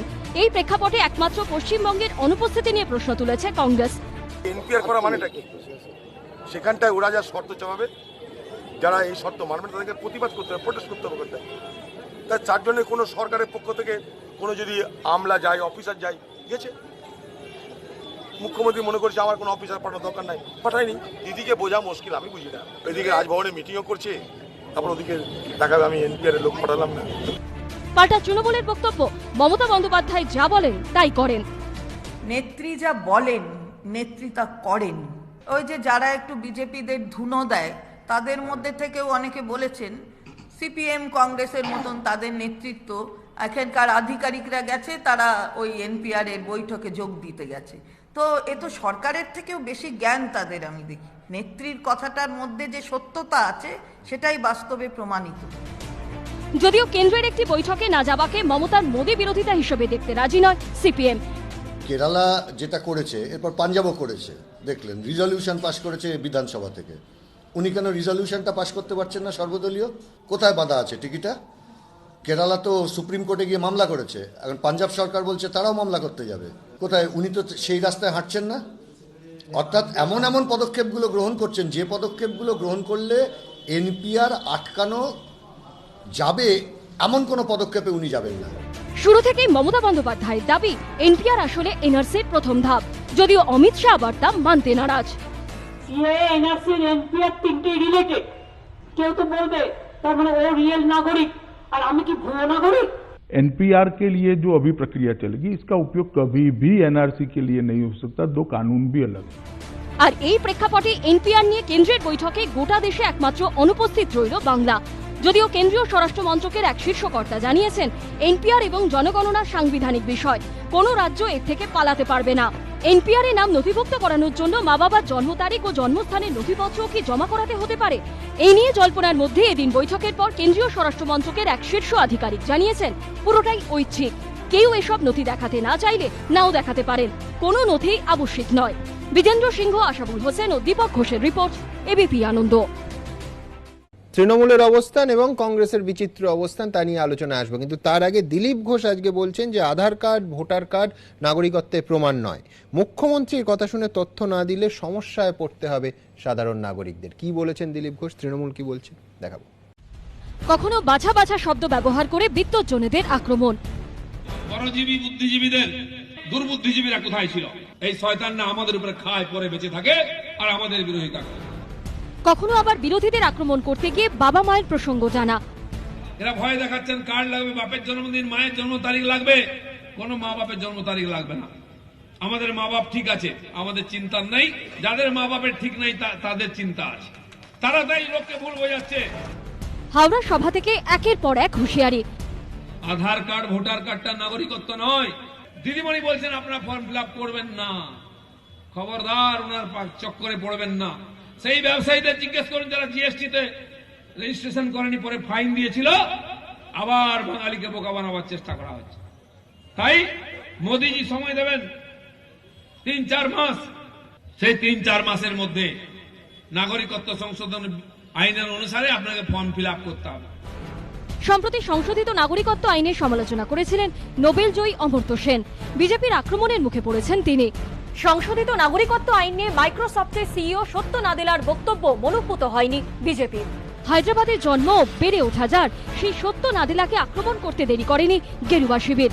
এবার ফের একবার বিরোধী মতের সমালোচনা করতে বিজেপির অন্যতম শীর্ষ নেতার এহেন ভাষায় হতবাক কংগ্রেস ও তৃণমূল। এই শব্দের, এই ভাষার, এই কথা দিলীপের কি জবাব দেবো আমি তো নিজেও ভেবে চিনতে পারছি না। দিলীপরা ঠিক করে দেবে কে ভারতীয় কে নাগরিক না, এটা বাংলা বা ভারতবর্ষের মানুষ আমরা পরিষ্কার ভাবে বলে দিয়েছি যে আমরা কখনোই এটাকে গ্রহণ করছি না এবং গ্রহণ করব না। আর একটা হচ্ছে যে শব্দ ব্যবহার করেছে সেটা একটা অশিক্ষিত, মূর্খ, ইতর শ্রেণীর লোক হলে পরে, যার শিক্ষা দীক্ষা কোনো কিছু থাকে না। রকের ছেলেরাও এই ধরনের কথা বলে না। এই ধরনের মন্তব্য যারা করে তারা সমাজের দায়িত্ব জ্ঞানহীন নাগরিক। এই ধরনের কথাবার্তা একজন সাংসদের মুখে মানায় না। এই সমস্ত দায়িত্ব জ্ঞানহীন মন্তব্য যারা করেন তারা দেশের নেতা কিভাবে হন আমি জানি না। সব মিলিয়ে দিলীপ ঘোষের মন্তব্য ঘিরে ফের একবার সরগরম রাজ্য রাজনীতি। এবিপি আনন্দ। শোনবাবু, আমি মিনিস্ট্রি অফ হোম অ্যাফেয়ার্স এর বক্তব্য একদম এনপিআর নিয়ে বলছে, NPR is a constitutional obligation, no state can escape it. 2003 সালে এনপিআর এর কথা প্রথম তোলেন অটল বিহারী বাজপেয়ী, তখন সেই মন্ত্রিসভায় মমতা বন্দ্যোপাধ্যায় শরিক। 2010-এ পি চিদম্বরম যখন স্বরাষ্ট্রমন্ত্রী ছিলেন তখন এনপিআর এর কাজ শুরু হয়েছিল। পরের বছর এর বেসিসে 2011-এ সেন্সাস হলো। এরখানে বিরোধিতা করার কোনো কারণ নেই। মিনিস্ট্রি অফ হোম অ্যাফেয়ার্স বলছে কেউ যদি তার বাবা মায়ের জন্মস্থান, যেখানে মূল প্রতিবাদটা, মূল আপত্তিটা, মূল সংশয়টা, বাবা মায়ের জন্মস্থান, কেউ যদি জন্ম তারিখ এগুলো না দিতে চায় কোনো অসুবিধে নেই, এটা জানানোটা ঐচ্ছিক। এবং যিনি জানাচ্ছেন না তাকে কোনো ডকুমেন্ট দিতে হবে না যে এই কারণে আমি জানাচ্ছি না বা এই ডকুমেন্ট নেই বলে জানাচ্ছি না। যিনি জানাচ্ছেন তাকেও দিতে হবে না, এটা সম্পূর্ণ ঐচ্ছিক। মিনিস্ট্রি অফ হোম অ্যাফেয়ার্স আজকে জানি না। দেখুন, মিনিস্ট্রি অফ হোম অ্যাফেয়ার্স সঙ্গে সঙ্গে এটাও বলুক না যে এই ক্লারিফিকেশনটা কেন দিচ্ছে না? ধরুন যারা ওই এনপিআর এর ওই তথ্যগুলো দিল না, তাদের নাম যে সন্দেহজনক ভোটারের মানে নাগরিকের তালিকায় উঠবে না, এই কথাটাও তারা বলে দিক। তার মানে এই যে আগের যে এনপিআর এর সঙ্গে কোয়েশ্চেন যোগ হয়েছে, যেগুলো কিন্তু আশঙ্কা করা যাচ্ছে যে আগামীকালে এক বাক্স সন্দেহ করা দেবে, বাবা মার জন্মস্থান, বাবা মার জন্ম তারিখ, এগুলো যোগ হয়েছে, কিন্তু বলা হচ্ছে এটা অপশনাল। অপশনাল, কিন্তু অপশনাল হলে, অপশনাল যদি হয় এবং কেউ যদি না দেয়, তাদের নামটা যে সন্দেহজনক নাগরিকের তালিকায় উঠবে না, এটাও তো তাদের দেওয়া উচিত। আমি একটু বলে নিই, এক মিনিট। সেটা হচ্ছে যে শ্রমিক বাবু একটু আগে, শ্রমিক লাহিড়ী খুব উদ্বেগ প্রকাশ করলেন। শ্রমিক বাবুকে একটু আশ্বস্ত করতে চাই যে এই সিএএ যে বিল প্রকাশিত হওয়ার 2 মাস আগে পশ্চিমবঙ্গ বিধানসভায় কিন্তু এনআরসি বিল পাস হয়েছিল। কংগ্রেস এবং মানে বামপন্থী শক্তি একত্রিতভাবে তারা সর্বদলীয়ভাবে এনআরসি বিরোধী বিল এটা সেখানে পাস করিয়েছিল, প্রস্তাবটা পাস করিয়েছিল। ফলে এটা নিয়ে কোনো ভয়ের জায়গা নেই। কিন্তু সেটা পাঞ্জাব করেছে 2000 মানে এই মাসেরই 13 তারিখ যে সর্বভারতীয় বৈঠকটা সোনিয়া গান্ধীর নেতৃত্বে হলো, তাতে আমরা খুব আশ্বস্ত হয়েছিলাম একটা জায়গাতে, যে সোনিয়া গান্ধী বলেছিলেন, আমি যারা বলছিলাম সেটা হচ্ছে যদি এতই ওরা ভালো হন এবং আমাদের অপশন দিয়ে রাখেন যে না জানালে কিছু হবে না, তাহলে জানতেই বা চাইছেন কেন? যে কথা বলছেন যে তাহলে না বললে একটা কোনো 2 নম্বর, যেমন দেখুন পরশুদিন না কবে খবর বেরোলো যে সেন্সাসে এলে আপনার ভাষা কি মাত্র সেটাও জানাতে হবে। এবার যে মুহূর্তে আপনি কলামে লিখলেন যে আপনি ইন্ডিয়ান, নাম্বার 1 আপনার ধর্ম হচ্ছে ইসলাম বা মুসলিম, 3 নম্বর আপনার ভাষা বাংলা, সঙ্গে সঙ্গে চিহ্নিত করা গেল যে মানে এই যে কতগুলো তথ্য পঞ্জি তৈরি করা হচ্ছে ক্লেভারলি। আবার বলবে ঠিক আছে তাহলে বলবেন না, যদি বলতেই না হয় তাহলে বলবো না। আমাকে একটু বলতে দিন, এই জায়গাটা ক্লিয়ার করতে দিন, আইনের জায়গা থেকে।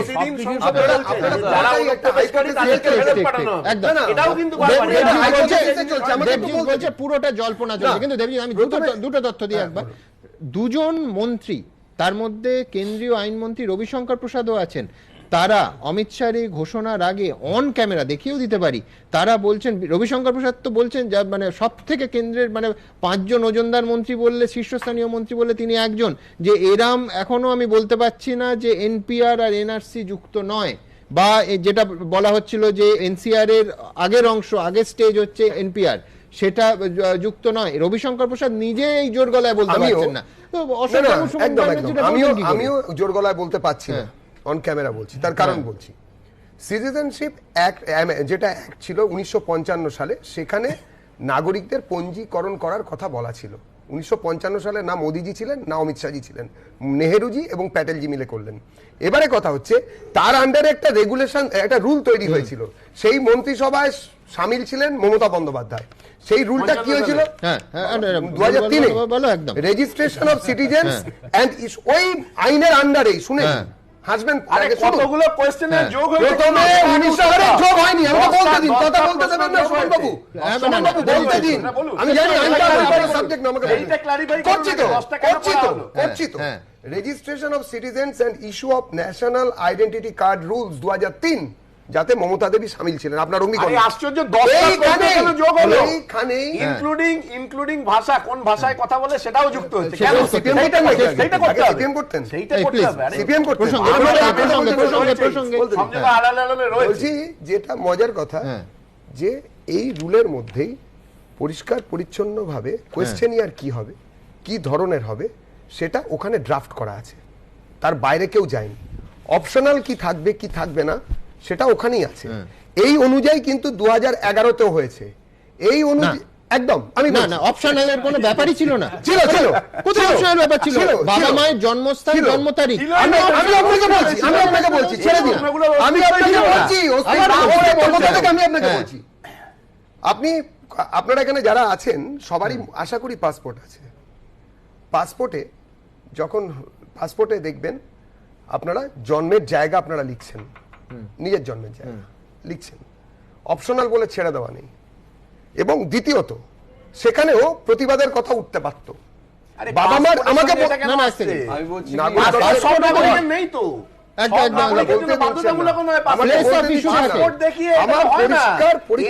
সব মানুষের জন্য পাসপোর্ট, সব মানুষের জন্য নয়। আমার পাসপোর্টে আমার জন্মস্থান তো লিখবো, বাবা মার জন্মস্থান লিখতে হয় না। আমার পরিষ্কার, তোমার আর্গুমেন্টটাই ক্লিয়ার, আমার আর্গুমেন্ট আমি ক্লিয়ার করতে পারছি না, ওনাকে থামান, নইলে আমার আর্গুমেন্টটা শুনুন। বলুন।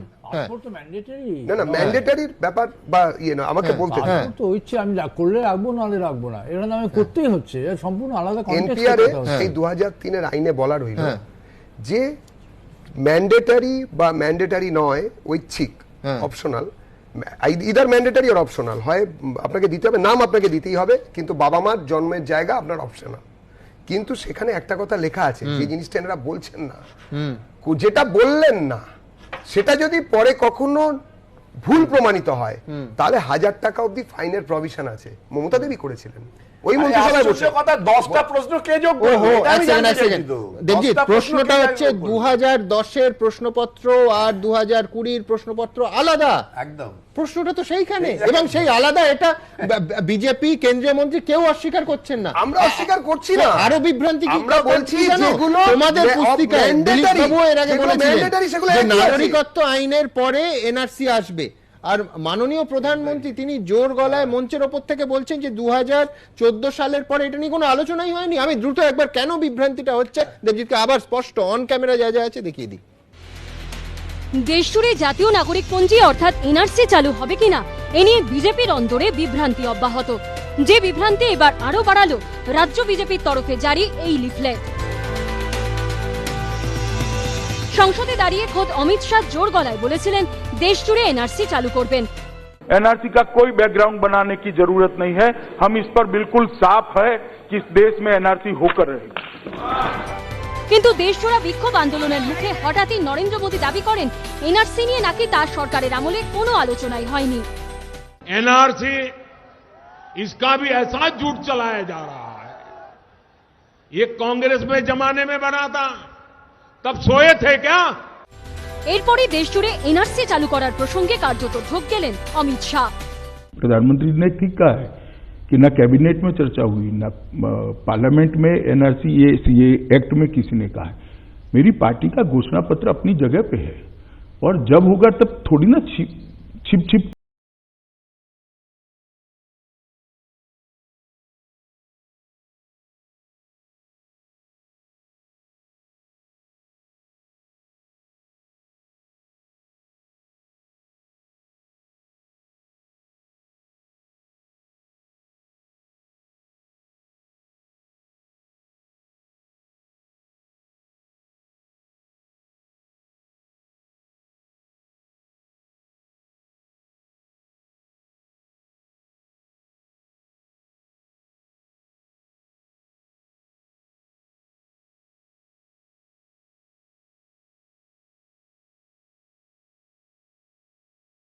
পর অস্বস্তিতে পড়তে হচ্ছে গেরুয়া শিবিরকে।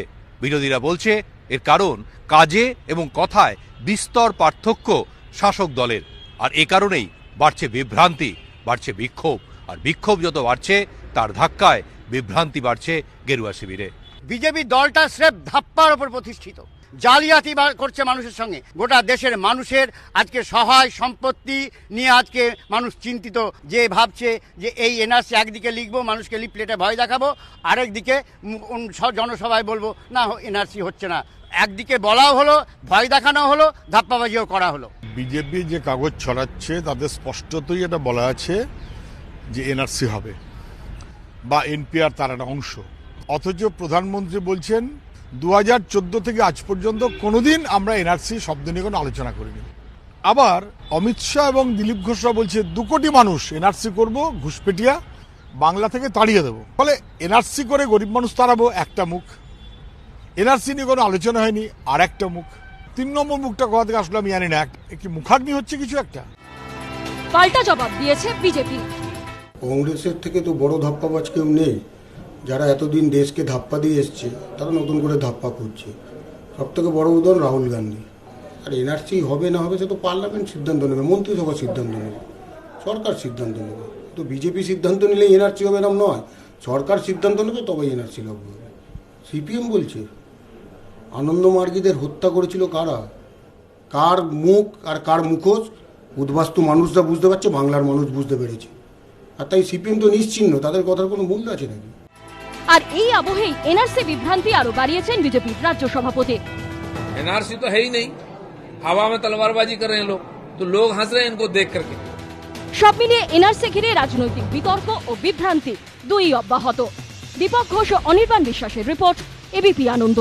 দেবজিৎ, বিভ্রান্তি কারা ছড়াচ্ছে? বিরোধীরা ছড়াচ্ছে। থেকে বড় কথা তো রাজ্য বিজেপির পুস্তিকা এক কথা বলছেন, স্বয়ং প্রধানমন্ত্রী আরেক কথা। আমি যেটা দেখলাম, লাইন বাই লাইন দেখিয়ে দিলাম। আমি যেটাতে দেখলাম, আপনারা যেটাতে লাল দাগ দিলেন, সেখানে বলছেন যে কেন্দ্রীয় সরকারের মনোভাব থেকে এটা মানে মনোভাব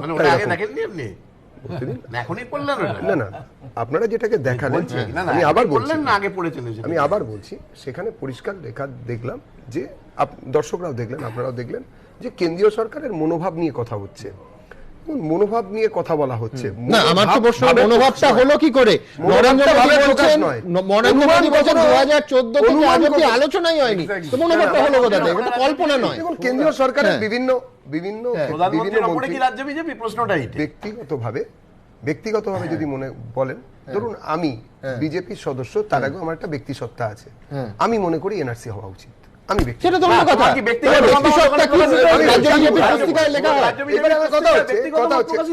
একদম কেন্দ্রীয়, মানে তোমরা তাহলে মূল বিজেপির অংশই না।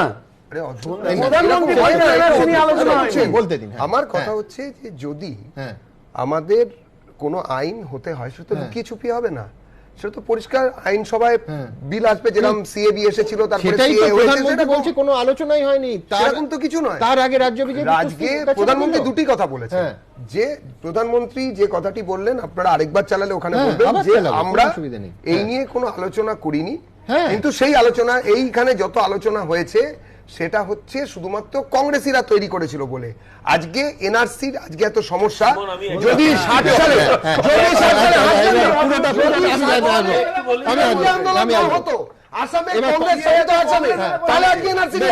কংগ্রেসীদের নিয়ে এত কথা হচ্ছে, আমার সন্ময়বাবুর কাছে আসতে হবে। সন্ময়বাবু, আরেকটা বিষয়, সেটা হচ্ছে সোনিয়া গান্ধী 11ই জানুয়ারি দাঁড়িয়ে বললেন, কংগ্রেস প্রেসিডেন্ট, যে এনপিআর হচ্ছে ছদ্মবেশী এনআরসি, ডিসগাইজড এনআরসি, যে যেখানে যেখানে কংগ্রেসের সরকার আছে সেখানে যেন কারুর কোনো ইলিউশন না থাকে, এই ভাষায়।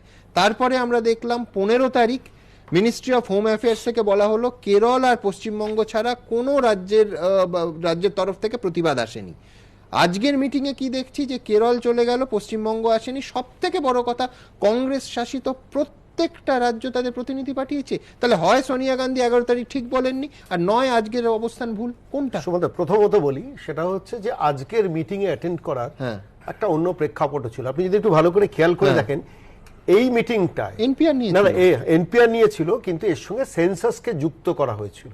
আজকে দেখুন, কেরল কোর্টে গেছে, সুপ্রিম কোর্টে গেছে মামলা করতে, কিন্তু পাশাপাশি কিন্তু কেরল আজকে মিটিং অ্যাটেন্ড করেছে। মিনিস্ট্রি অফ হোম অ্যাফেয়ার্স তো বলছে আলটিমেটলি কংগ্রেস শাসিত রাজ্যগুলোতে এটা লাগু হবে কিনা সেটা অনেক পরের ব্যাপার। প্রাইমারিলি এই মিটিংটা অ্যাটেন্ড করা এবং বুঝে নেওয়া যে এখানে সেন্সাসের ব্যাপারটা কতটা জড়িত আছে, এটা কিন্তু মনে রাখবেন, এটা শুধু এত সহজ ব্যাপার নয়। আমি একটা অন্য বিষয়ও আসছি, মানে যে আলোচনাটা চলছিল, কিন্তু আমি বলছি সন্ময়দা, আপনার এই ক্যাজুয়ালি বলা কথায় যেটা হয়েছে, বিরোধী ঐক্য ছন্নছাড়া। না, বিরোধী ঐক্য ছন্নছাড়া তার নানান কারণ আছে, আমি সেটাতে আসছি পরে। বেসিক্যালি কিন্তু বিজেপি নিজেই কনফিউজড। মোদি ভার্সেস অমিত শাহ চলছে, এখানে রাজ্য বিজেপি যেটা পুস্তিকা চেপেছে সেটা নিয়ে দেবজিৎ বলছে ওটা আমার নিজস্ব চিন্তা ভাবনা। এনআরসির ব্যাপারটা না, আমি বলছি এনআরসির ব্যাপারটা আমি মনে করি বলে বলছেন। আলটিমেটলি বিজেপি নিজে কনফিউজ, 1 নম্বর। 2 নম্বরে যে প্রশ্নোত্তরে ঐচ্ছিক বিষয় রয়েছে, এটা কি মাধ্যমিকের প্রশ্নপত্র নাকি, যে আমার একটা অ্যাডিশনাল সাবজেক্ট থাকবে যেটা উত্তর দিতে পারো, দিতে নাও পারো, এই ধরনের একটা জায়গায় গিয়ে পৌঁছানো। আলটিমেট লক্ষ্যটা হচ্ছে বিজেপি শেষ পর্যন্ত বিজেপির এনআরসিতে পৌঁছানো, সেটা লেট দেম ডিসক্লোজ, অসুবিধা কিছু নেই। 1 নম্বর। 2 নম্বর, আপনি দেখুন, না, কংগ্রেসেরও ডিসক্লোজ করা উচিত যে সোনিয়া গান্ধী অবশ্যই করা উচিত এবং করা হবে, কংগ্রেস রাজ্য করা হবে। আমি আরেকটা পয়েন্ট আপনাকে বলছি এখানে, আমার 1 মিনিট, আরেকটা কথা আমার এখানে বলছি, সেটা হচ্ছে আপনারা মানে এই শো কতগুলো এনআরসিসিএ নিয়ে করেছেন, একাধিক করেছেন, গত 2 মাস ধরে করছেন। আলটিমেটলি আপনি ভাবুন তো, যে শেষ পর্যন্ত পশ্চিমবঙ্গ নয়, সারা ভারতবর্ষে 90 লক্ষ বেকার আনএমপ্লয়েড হয়েছে। তাদের নিয়ে আমরা কোনো শো করছি, কোনো কথা বলতে পারছি, কোনো সুযোগ আছে। বিজেপির বেসিক ইন্টেনশনটা খুব পরিষ্কার হচ্ছে সমস্ত ইস্যুগুলোকে কার্পেটের তলায় নিয়ে যাওয়া। নীতি এই 90 লক্ষ বেকার আগে ছিল না, একটু বলি, কংগ্রেস আমলে ছিল না। নীতি আয়োগের নীতি আয়োগের মিটিং এ ফাইন্যান্স মিনিস্টার নির্মলা সীতারামন উপস্থিত থাকছেন না, ইন্ডিকেশনটা খুব পরিষ্কার, এমন একটা ঘোটালা উপর লেভেলে চলছে, সেগুলোকে সমস্ত কার্পেটের তলা দিয়ে বেকারত্ব থেকে শুরু করে জিডিপি গ্রোথ থেকে শুরু করে সবকিছু, ইন্ডাস্ট্রিয়াল গ্রোথ থেকে শুরু করে সবকিছুকে কার্পেটে নিয়ে আগামী 1-1.5 বছর অন্তত চালিয়ে যাও। 1 নম্বর। 2 নম্বর আরেকটা পয়েন্ট আমি বলে শেষ করবো, সেটা হচ্ছে লাস্ট 1 বছরে 5টা স্টেট কিন্তু বিজেপির হাত ছাড়া হয়েছে। এই যে অমিত শাহ এক কথা বলছেন, নরেন্দ্র মোদী এক কথা বলছেন, বিজেপি স্টেট ইউনিট এক ধরনের বই ছাপছে, নেতারা আরেক কথা বলছেন, দিলীপ ঘোষ আরেক কথা বলছেন। বেসিক্যালি দে আর কনফিউজ, তার কারণ এই 5টা স্টেটে হারার পর বিজেপি বুঝে উঠতে পারছে না যে আমরা কি করবো। ফলে আমি বিমলদার কাছে যাওয়ার আগে শুধু যেহেতু কথা উঠছে যে এই বেকারত্বকে চাপা দিতে, দৃষ্টিটা সাধারণ মানুষের দৃষ্টি অন্যদিকে ঘুরিয়ে দিতে এই যাবতীয় উদ্যোগ, এই এনআরসি কে নিয়েই বিভিন্ন রাজনৈতিক দল বিভিন্ন রকম পদ্ধতি নিয়েছে। যেমন বামপন্থীরা বলছে 1 কোটি বেকারকে দিয়ে ফর্ম ফিল আপ করিয়ে সেই ফিল আপ করা ফর্ম পাঠানো হবে মাননীয় প্রধানমন্ত্রীকে, ডিওয়াইএফআই সেই উদ্যোগ নিয়েছে। আবার উল্টো দিকে নাগরিকত্ব আইনের সমর্থনে 1 কোটি পোস্টকার্ড প্রধানমন্ত্রীকে পাঠাবে সমর্থন জানিয়ে রাজ্য বিজেপি বলছে। এইভাবে যাবতীয় দল ঠিক কিভাবে গণতন্ত্রে এটাই তো কাম্য যে প্রত্যেক দল তার মতো করে এই ইস্যুকে দেখছে। কে কিভাবে দেখছে আমি যাব, তারপর বিশ্লেষণে আসবো। দেখুন, নাগরিকত্ব বনাম রোজগার লড়াইয়ে বাম বিজেপি। অনলাইনে রাজ্যের 1 কোটি বেকারকে ফর্ম ফিল আপ করিয়ে সেই নথি নিয়ে দিল্লি অভিযানের ডাক দিয়েছে সিপিএম এর যুব সংগঠন ডিওয়াইএফআই। অন্যদিকে নাগরিকত্ব আইনের সমর্থনে সাধারণ মানুষের সই করা 1 কোটি পোস্টকার্ড প্রধানমন্ত্রীকে পাঠানোর কর্মসূচি নিয়েছে বিজেপি। 16 থেকে 30 জানুয়ারি 15 দিনে নাগরিকত্ব আইনের সমর্থনে লিফলেট নিয়ে রাজ্যের 1 কোটি বাড়িতে পৌঁছে যাওয়ার লক্ষ্যমাত্রা নিয়েছে বিজেপি। পাশাপাশি সাধারণ মানুষের সই করা 1 কোটি পোস্টকার্ড পাঠানো হবে প্রধানমন্ত্রীর দপ্তরে। শুক্রবার কলকাতায় এই নিয়ে রাস্তায় নামে বিজেপি। সিএ এর সমর্থনে ঘরে ঘরে পৌঁছচ্ছে বিজেপির কর্মী সমর্থকেরা। এই ধরনের পোস্টকার্ড, তাতে লেখা রয়েছে, মহাশয়, নাগরিকত্ব সংশোধনী আইন চালু করার জন্য আমাদের ওয়ার্ডের পক্ষ থেকে আমরা মাননীয় প্রধানমন্ত্রী নরেন্দ্র দামোদর দাস মোদীজিকে আন্তরিকভাবে অভিনন্দন জানাই। শাসক দল বা কিছু একটা গোষ্ঠী এরা মানুষের কাছে ভুল অপপ্রচার করছে যে সিএ এটা হওয়া মানে আমরা নাগরিকত্ব কেড়ে নিচ্ছি। বস্তুত সিএ মানে নাগরিকত্ব কেড়ে নেওয়া না। পোস্টকার্ডের বিষয়ে যারা যারা মনে করছেন যে সিএটা হওয়া উচিত, এই অ্যামেন্ডমেন্টটা হওয়া উচিত, তাদেরকে আমরা বলছি যে আপনারা যদি অ্যামেন্ডমেন্টটাকে সমর্থন করেন তাহলে আপনারা এটা সই করুন। এটা আরেকটা পোস্টকার্ড কেলেঙ্কারি হবে। আর তার কারণ হলো যে 1 কোটি কেন সংখ্যাটা, 2 হচ্ছে যে ভারতবর্ষ 130 কোটির দেশ, বাংলা 9.5 কোটি মানুষ থাকে, তো সুতরাং 1 কোটি সংখ্যাটা কার মস্তিষ্ক প্রসূত আমি জানি না। তবে বাংলায় এই সমস্ত পোস্টকার্ড বা কোনো কিছু দিয়েই, মিসকল পোস্টকার্ড এসব কোনো কিছু দিয়েই বাংলায় কোনো কিছু করা যাবে না, হবে না। দেশে বেকারত্ব 45 বছরে সর্বাধিক সীমা ছুঁয়েছে। পাল্টা একে ইস্যু করছে সিপিএম এর যুব সংগঠন গণতান্ত্রিক যুব ফেডারেশন বা ডিওয়াইএফআই। কর্মসূচির পোশাকি নাম ন্যাশনাল রেজিস্টার অব বেরোজগার বা এনআরবি। পুরো প্রক্রিয়াটাই হবে অনলাইনে। বেকার যুবকরা তাদের নাম, পরিচয়, শিক্ষাগত যোগ্যতা দিয়ে নাম নথিভুক্ত করবেন। তারপর ফেব্রুয়ারি মাসের শেষে সেই নথি নিয়ে হবে দিল্লি অভিযান। ডিওয়াইএফআই এর দাবি, এই মুহূর্তে দেশের 62 কোটি যুবকের মধ্যে 80% বেকার। তার 60% যুবকেরই বয়স 26 বছরের নিচে। এই পরিস্থিতিতে বেকার যুবকদের সংগঠিত করাকেই পাখির চোখ করছে বামেরা। বিজেপির সরকার, তৃণমূলের সরকার একই কথা বলছে যে প্রচুর চাকরি দিয়েছি। আমরা যখন তথ্য চাইছি সরকারের কাছে কোনো তথ্য নেই। বেকারের ডেটা জোগাড় করে মাত্র 1 মাস ঘুরে 10 লক্ষ ফর্ম আমরা জোগাড় করে আমাদের রাজ্যের মুখ্যমন্ত্রী মাননীয় মমতা ব্যানার্জির সাথে আমরা সেই ফর্ম জমা দিতে যাই, দেখা করতে চাই, তিনি সময় দেননি। এবারে আমরা ঠিক করেছি পশ্চিমবঙ্গে বেকারের চিত্রটা রাজ্যের মুখ্যমন্ত্রীর পাশাপাশি দেশের প্রধানমন্ত্রীর কাছেও আমরা তুলে ধরতে চাই। মাঠে নামছে বামেদের জোটসঙ্গী কংগ্রেস। শনিবার রাজ্যে আসছেন প্রাক্তন অর্থমন্ত্রী তথা কংগ্রেসের রাজ্যসভার সাংসদ পি চিদম্বরম। কংগ্রেস সূত্রে খবর, সব জেলার কংগ্রেস সভাপতি, বিভিন্ন গণসংগঠনের সভাপতি, সম্পাদক এবং প্রদেশ কংগ্রেসের সদস্যদের ক্লাস নেবেন তিনি। এরপর এনআরসি সংশোধিত নাগরিকত্ব আইন নিয়ে একটি পুস্তিকা ছাপিয়ে বিলি করবে কংগ্রেস। সিএ, এনপিআর, এনআরসি সেগুলোকে জাস্ট লিডারশিপকে ট্রেনিং দেওয়ার জন্য এটাকে করা, মানে আমরা যাতে পিপলের কাছে রিপ্রেজেন্টেশনটা ঠিকভাবে তুলে ধরতে পারি। হ্যাঁ, নিশ্চয়ই বই আকারে তো বের করবই, প্লাস নিজেদের জানার জন্য দরকার। সংশোধিত নাগরিকত্ব আইন ও এনআরসির বিরোধিতায় তৃণমূল আবার একেবারে সাধারণ মানুষের হেসেলে ঢুকে যেতে চাইছে। প্রচারে নামছে মহিলা তৃণমূল। রাজ্য তৃণমূল মহিলা কংগ্রেসের পক্ষ থেকে আমরা কর্মশালা, কর্মী সভা এই ধরনের কর্মসূচিগুলো নিচ্ছি, যার মধ্য দিয়ে আমরা কর্মীদের সিএএ বিরোধী কেন, আজকে মমতা বন্দ্যোপাধ্যায় আমাদের সম্মানীয় নেত্রী, তিনি কেন এর বিরুদ্ধে আওয়াজ উঠিয়েছেন সে সম্পর্কে তাদের ওয়াকিবহল করছি। একই সাথে তারা মানুষের কাছে গিয়ে কি বলবে, বিশেষ করে প্রত্যেকটি বাড়িতে গিয়ে তারা মেয়েদের কি বলবে সেটা তাদের বোঝাচ্ছি। আর কয়েক মাস পরেই রাজ্যে পুরো ভোট, তারপর আগামী বছর রয়েছে বিধানসভা নির্বাচন। তার আগে একে অপরকে টেক্কা দিতে একের পর এক কর্মসূচি নিচ্ছে শাসক বিরোধী। অর্ণব মুখোপাধ্যায়, আশাবুল হোসেন ও উজ্জ্বল মুখোপাধ্যায়ের রিপোর্ট, এবিপি আনন্দ। বিমলদা, কোনো সন্দেহ নেই আগামী অন্তত ৩-৪ মাস, ৬ মাসও হতে পারে এই এনপিআর আর এনআরসি নিয়ে রাজ্য রাজনীতি চলবে, থাকবে। রাজ্য রাজনীতি, জাতীয় রাজনীতি দুটোই চলবে। তার আগে আমি জাস্ট একটা কথা বলি, আপনি বললেন না যে বিরোধী ঐক্য কিভাবে ছন্ন ছাড়া হয়ে গেল। আমার এখানে একটু আপত্তি, বিরোধী ঐক্য বলে কিছু ছিল, থাকলে তো ছন্ন ছাড়া হবে। বিগত ১-২ বছর ধরে জাতীয় রাজনীতি আপনি যদি দেখেন, বিরোধী ঐক্য বলে কিছু নেই। ওটা থাকলে ছন্ন ছাড়া হওয়ার কথা, যা নেই ওটা নিয়ে আলোচনা করে লাভ নেই। দ্বিতীয় পয়েন্ট এখানে আসছে যে এই এনআরসি বা এগুলোতে বিভ্রান্তি তৈরি হচ্ছে কিনা, কোনো বিভ্রান্তি তৈরি হচ্ছে না। বরং আমি বলবো কেন্দ্রীয় সরকার যে পথে এগোচ্ছে একদম তার সুনির্দিষ্ট ভাবনা অনুযায়ী এগোচ্ছে। সেটা কি, তারা কতগুলো তথ্য চাইছে, এনআরসি কি, মানে এনপিআর কি, কেন, সে নিয়ে অনেক আলোচনা হয়েছে, আমি সে নিয়ে আলোচনা করব না। কেন্দ্রীয় সরকার মানুষের একটা ডেটাবেস তৈরি করে, যেটা সেন্সাসে হয় না, এনপিআর এ ওটা অনেক ভালো হয়, পরবর্তীকালে ন্যাশনাল লেভেলে পলিসি ফ্রেমিং এগুলো খুব কাজে লাগে। এখন কথা হচ্ছে যে আমরা সব কথা বলি কিন্তু মানুষের হাতে ছেড়ে দিই না। রাজনৈতিক দলগুলো মানুষকে ট্রেন করুক, কথা বলুক ইত্যাদি, কিন্তু যখন মানুষের কাছে আসবে তখন মানুষ তার তথ্য দেবে কি দেবে না সেটা মানুষের হাতেই ছেড়ে দিক না। এখানে মানুষের অত ঠিকাদারি নেওয়ার কিছু নেই, কিচ্ছু বোঝাতে হবে। এক মিনিট, বলতে পারবো না বিজেপি বা কংগ্রেস বা তৃণমূলের কারোর বোঝাতে এজেন্ডা সবারই আছে, সেটাই বলছি, ঠিকই বলেছেন। প্রত্যেকের অধিকার আছে মানুষকে বোঝানো, কিন্তু আলটিমেটলি মানুষ তার তথ্য দেবে কি দেবে না সেটা মানুষ ঠিক করে। আমি শেষ করি। ফলে প্রত্যেক রাজনৈতিক দল মানুষের ঠিকাদারি নিয়ে নিচ্ছে।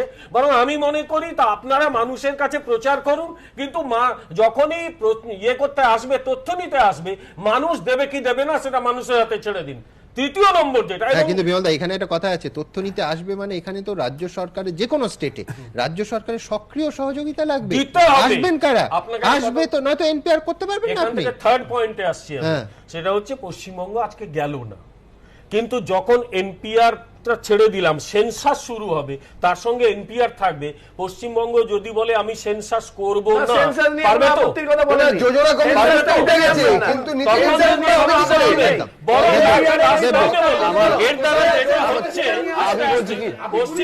পশ্চিম বাংলা জাতীয় রাজনীতি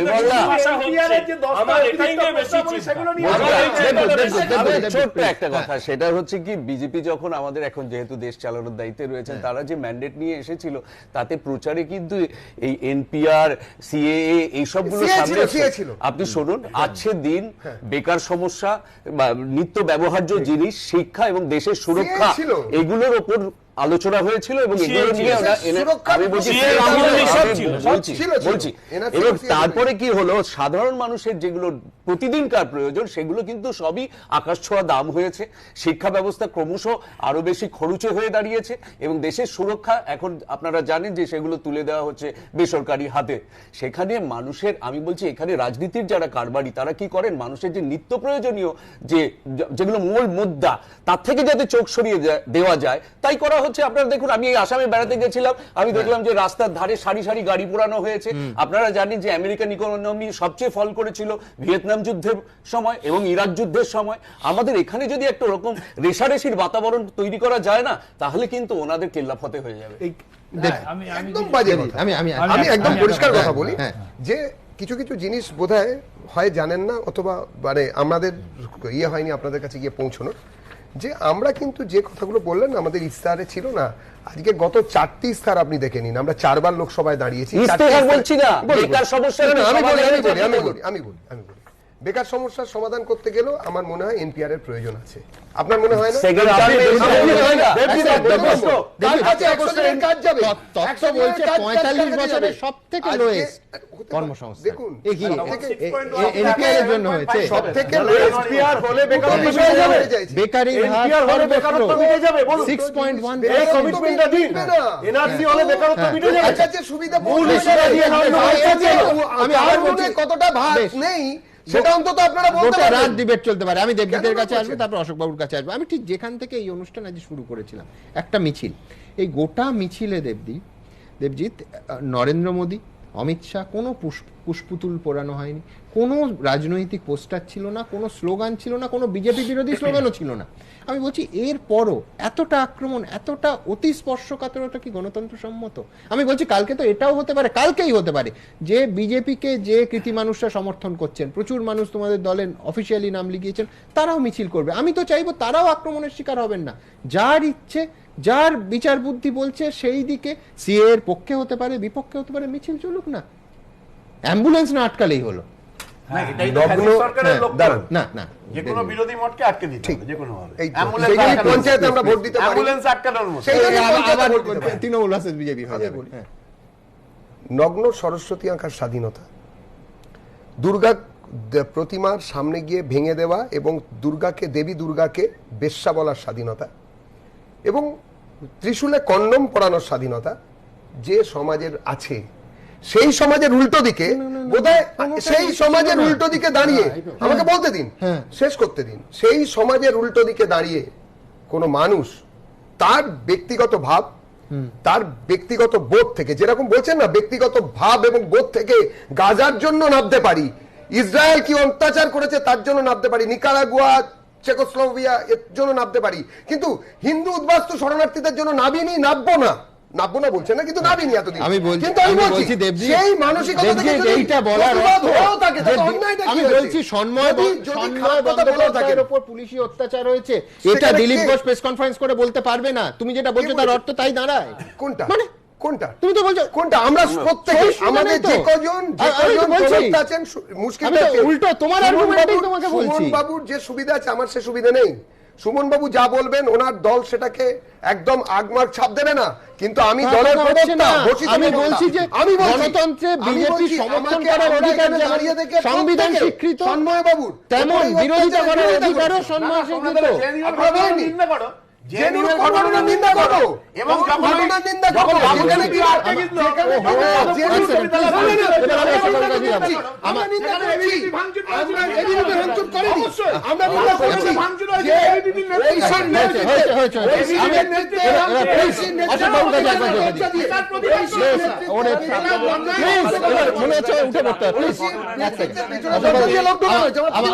অশোক বাবু, আমার আর্গুমেন্টটা খুব পরিষ্কার।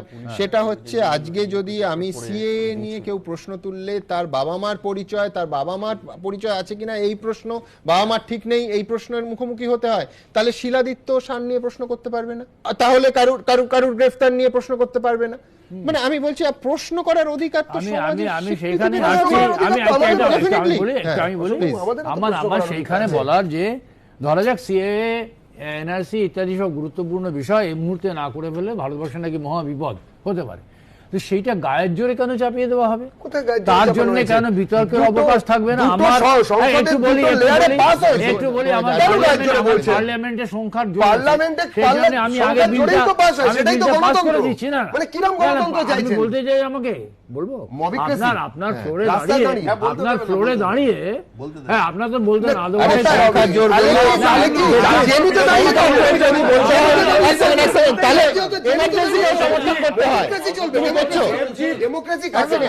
আমি সংখ্যার জোর যদি মেনে নিই তাহলে তো ইন্দিরা গান্ধীর এমার্জেন্সি সমর্থন করতে হবে। ঠিক করেছিলেন এমার্জেন্সি বলতে হবে। স্বরাষ্ট্রমন্ত্রী আপনার ফ্লোরে দাঁড়িয়ে বলছেন হবেই এটা, তার মানে কোনো বিতর্কের অবকাশ রাখবেন না। কনসেনসাস বলে একটা কথা আছে, খালি ফল আইন দিয়ে হয় না, কনসেনসাস মতানৈক্য তৈরি করতে হয় দেশ জুড়ে। বিতর্ক করতে গেলে তো আমাকে আগে ভোট পেয়ে সংসদে যেতে হবে। আমি এখানে বসে বিতর্ক করব, তার রিফ্লেকশন আপনি সংসদের আইনে চাইছেন। ওরা কোনো বিতর্ক চান? সুমন বাবু, আমরা কি এখানে বিতর্কের রিফ্লেকশন সংসদের আইনে চাইছেন? আমাদের ভোটের কোনো দাম নেই, মানুষ ভোট দেবে না। আজকে সন্ময়বাবু যে বলবেন, আমি যাবো। একটা লাইন বলো। একটা কথা বলো। গণতন্ত্রে যদি যে ভোট পেয়ে জিতলো, দেবজিৎ একটা কথা সে ভোট দেবে না। দেবজিৎ একটা কথা আমাদের বলো। গণতন্ত্র তো এই দেবজিৎ, আমি তার মানে কি রাখুন?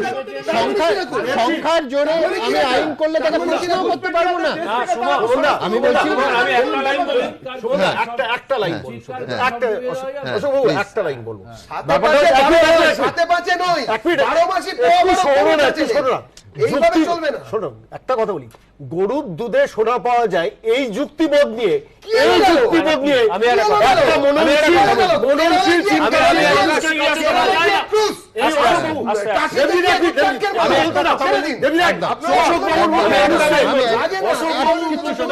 কেরলের পর পাঞ্জাব, কোন রাস্তায় হাঁটলো আজকের পাঞ্জাব দেখাবো। বাম শাসিত কেরলের পথে হাঁটল কংগ্রেস শাসিত পাঞ্জাব। সংশোধিত নাগরিকত্ব আইন বাতিলের দাবিতে প্রস্তাব পাশ করল পাঞ্জাব বিধানসভা। বৃহস্পতিবার থেকে পাঞ্জাব বিধানসভায় দুদিনের বিশেষ অধিবেশন শুরু হয়েছে। শুক্রবার অধিবেশনে সংশোধিত নাগরিকত্ব আইন বাতিলের দাবিতে প্রস্তাব পেশ করেন পাঞ্জাবের মন্ত্রী ব্রহ্ম মহিন্দ্রা। প্রস্তাবে বলা হয়েছে, গণতন্ত্রে সকলের সমানাধিকারের কথা বলা হয়। এই আইন বিভাজনমূলক এবং মুক্ত এবং অবাধ গণতন্ত্রের পরিপন্থী। ধর্মের ভিত্তিতে নাগরিকত্ব দেওয়ার পাশাপাশি এই সংশোধিত নাগরিকত্ব আইন কিছু মানুষের ভাষা ও সংস্কৃতিগত পরিচয় নিয়ে বিপদ তৈরি করতে পারে। We are the party, the Vidhan Sabha has rejected this and what we are going to do is we have asked the government to make whatever changes are necessary to make it acceptable to everybody. এর আগে বামশাসিত কেরল বিধানসভাও একই মর্মে প্রস্তাব পাশ করেছে। সংশোধিত নাগরিকত্ব আইনের বিরোধিতায় সুপ্রিম কোর্টেরও দ্বারস্থ হয়েছে তারা। এবার একই পথে হাঁটল কংগ্রেস শাসিত পাঞ্জাব। আর এই প্রেক্ষাপটে বামেদের প্রশ্ন, মমতা বন্দ্যোপাধ্যায় যদি সত্যিই সংশোধিত নাগরিকত্ব আইনের বিরোধী হন, তাহলে কেরল পাঞ্জাবের মতো এ রাজ্যে বিধানসভায় এই মর্মে প্রস্তাব পাশ করাচ্ছেন না কেন? কেরালা রিজলিউশন পাশ করতে পারছে, পাঞ্জাব পাশ করতে পারছে, আর এখানে যখন সুজন চক্রবর্তী, আব্দুল মান্নান সেই প্রস্তাব নিয়ে আসছে, তখন উনি রেগে মেগে গালাগালি দিয়ে বলছেন ওরা কে? উনি কেন রিজলিউশনটা পাশ করতে পারছেন না সর্বদলীয়? কোথায় বাঁধা আছে টিকিটা? মোদি যখন এখানে আসলেন, গোটা পশ্চিমবাংলা বিক্ষোভ দেখাচ্ছে, উনি গিয়ে স্বাগত জানাচ্ছেন। কেন উনি বলতে পারলেন না এ কথা যে পশ্চিমবাংলার মানুষ চাইছে না? চলতি মাসের 9 তারিখ বিধানসভার একদিনের বিশেষ অধিবেশনে সংশোধিত নাগরিকত্ব আইন বাতিলের দাবিতে একটি প্রস্তাব আনার দাবি জানায় বাম কংগ্রেস। কিন্তু তৃণমূলের আপত্তিতে সেই প্রস্তাব আনা যায়নি। আর এখানেই তৃণমূলের বিরুদ্ধে দ্বিচারিতার অভিযোগে সরব কংগ্রেস। এটার ব্যাপারে আন্তরিকভাবে আগ্রহী নয়, এটা ওদের ভোটের রাজনীতি। জলেও নামবো কিন্তু চুল ভোজাবো না, এটি হচ্ছে পশ্চিমবঙ্গের সরকারের রাজনীতি। কারণ বিজেপিকে ক্ষুব্ধ করে বাংলার বুকে এখন অব্দি কিছু হয়নি। পাল্টা তৃণমূলের দাবি, সিএএ হোক কিংবা এনআরসি, তারাই সবার আগে সব স্তরে এর বিরোধিতা করেছে। গোলা জলে মাছ হচ্ছে। আরে রেজুলেশনটা তো আমরাই এনেছিলাম, একসঙ্গে সর্বদলীয় হয়েছিল। মমতা ব্যানার্জি যেদিন প্রথম এটা নিয়ে বলেছিল, কই কাউকে তো মুখ খুলতে দেখিনি, কাউর প্রতিনিধিত্ব আসামে পাঠাতে দেখিনি। ওরা করেছে বলি আমার করতে হবে, তা না করে আমরা যদি দেখি যে আমাদের ওটা ইনাফ নয়, তাহলে তখন সেটা নিশ্চয়ই মুখ্যমন্ত্রীর সঙ্গে আমি কথা বলবো। প্রত্যাশিতভাবেই সংশোধিত নাগরিকত্ব আইন নিয়ে বিরোধীদের এখানে আচরণকে কটাক্ষ করেছে বিজেপি। আমরা প্রমাণ করে দিচ্ছি মমতা ব্যানার্জি ভুল, বাংলার মানুষ লোকসভায় প্রমাণ করে দিচ্ছে মমতা ব্যানার্জি ভুল। কারণ প্রত্যেকবার দেশের বিরুদ্ধে, বাংলার বিরুদ্ধে উনি আন্দোলন করে নিজের রাজনীতি চমকাবার চেষ্টা করেছেন। উনি একা পড়ে যাবেন, পার্টির মধ্যেও একা পড়ে যাবেন। সরকার তো হয়েছে, কোনো ভারতবর্ষে কেউ নেই ওর সঙ্গে। পশ্চিমবাংলায়ও আজকে মানুষ তাকে ছেড়ে দেবে, কারণ পশ্চিমবাংলার উদ্বাস্তু বাঙালির সঙ্গে উনি বিশ্বাসঘাতকতা করেছেন। সব মিলিয়ে সংশোধিত নাগরিকত্ব আইনের বিরোধিতায় সরব হলেও বিরোধীদের মধ্যে এই নিয়ে অনৈক্য এখনো স্পষ্ট। এবিপি আনন্দ।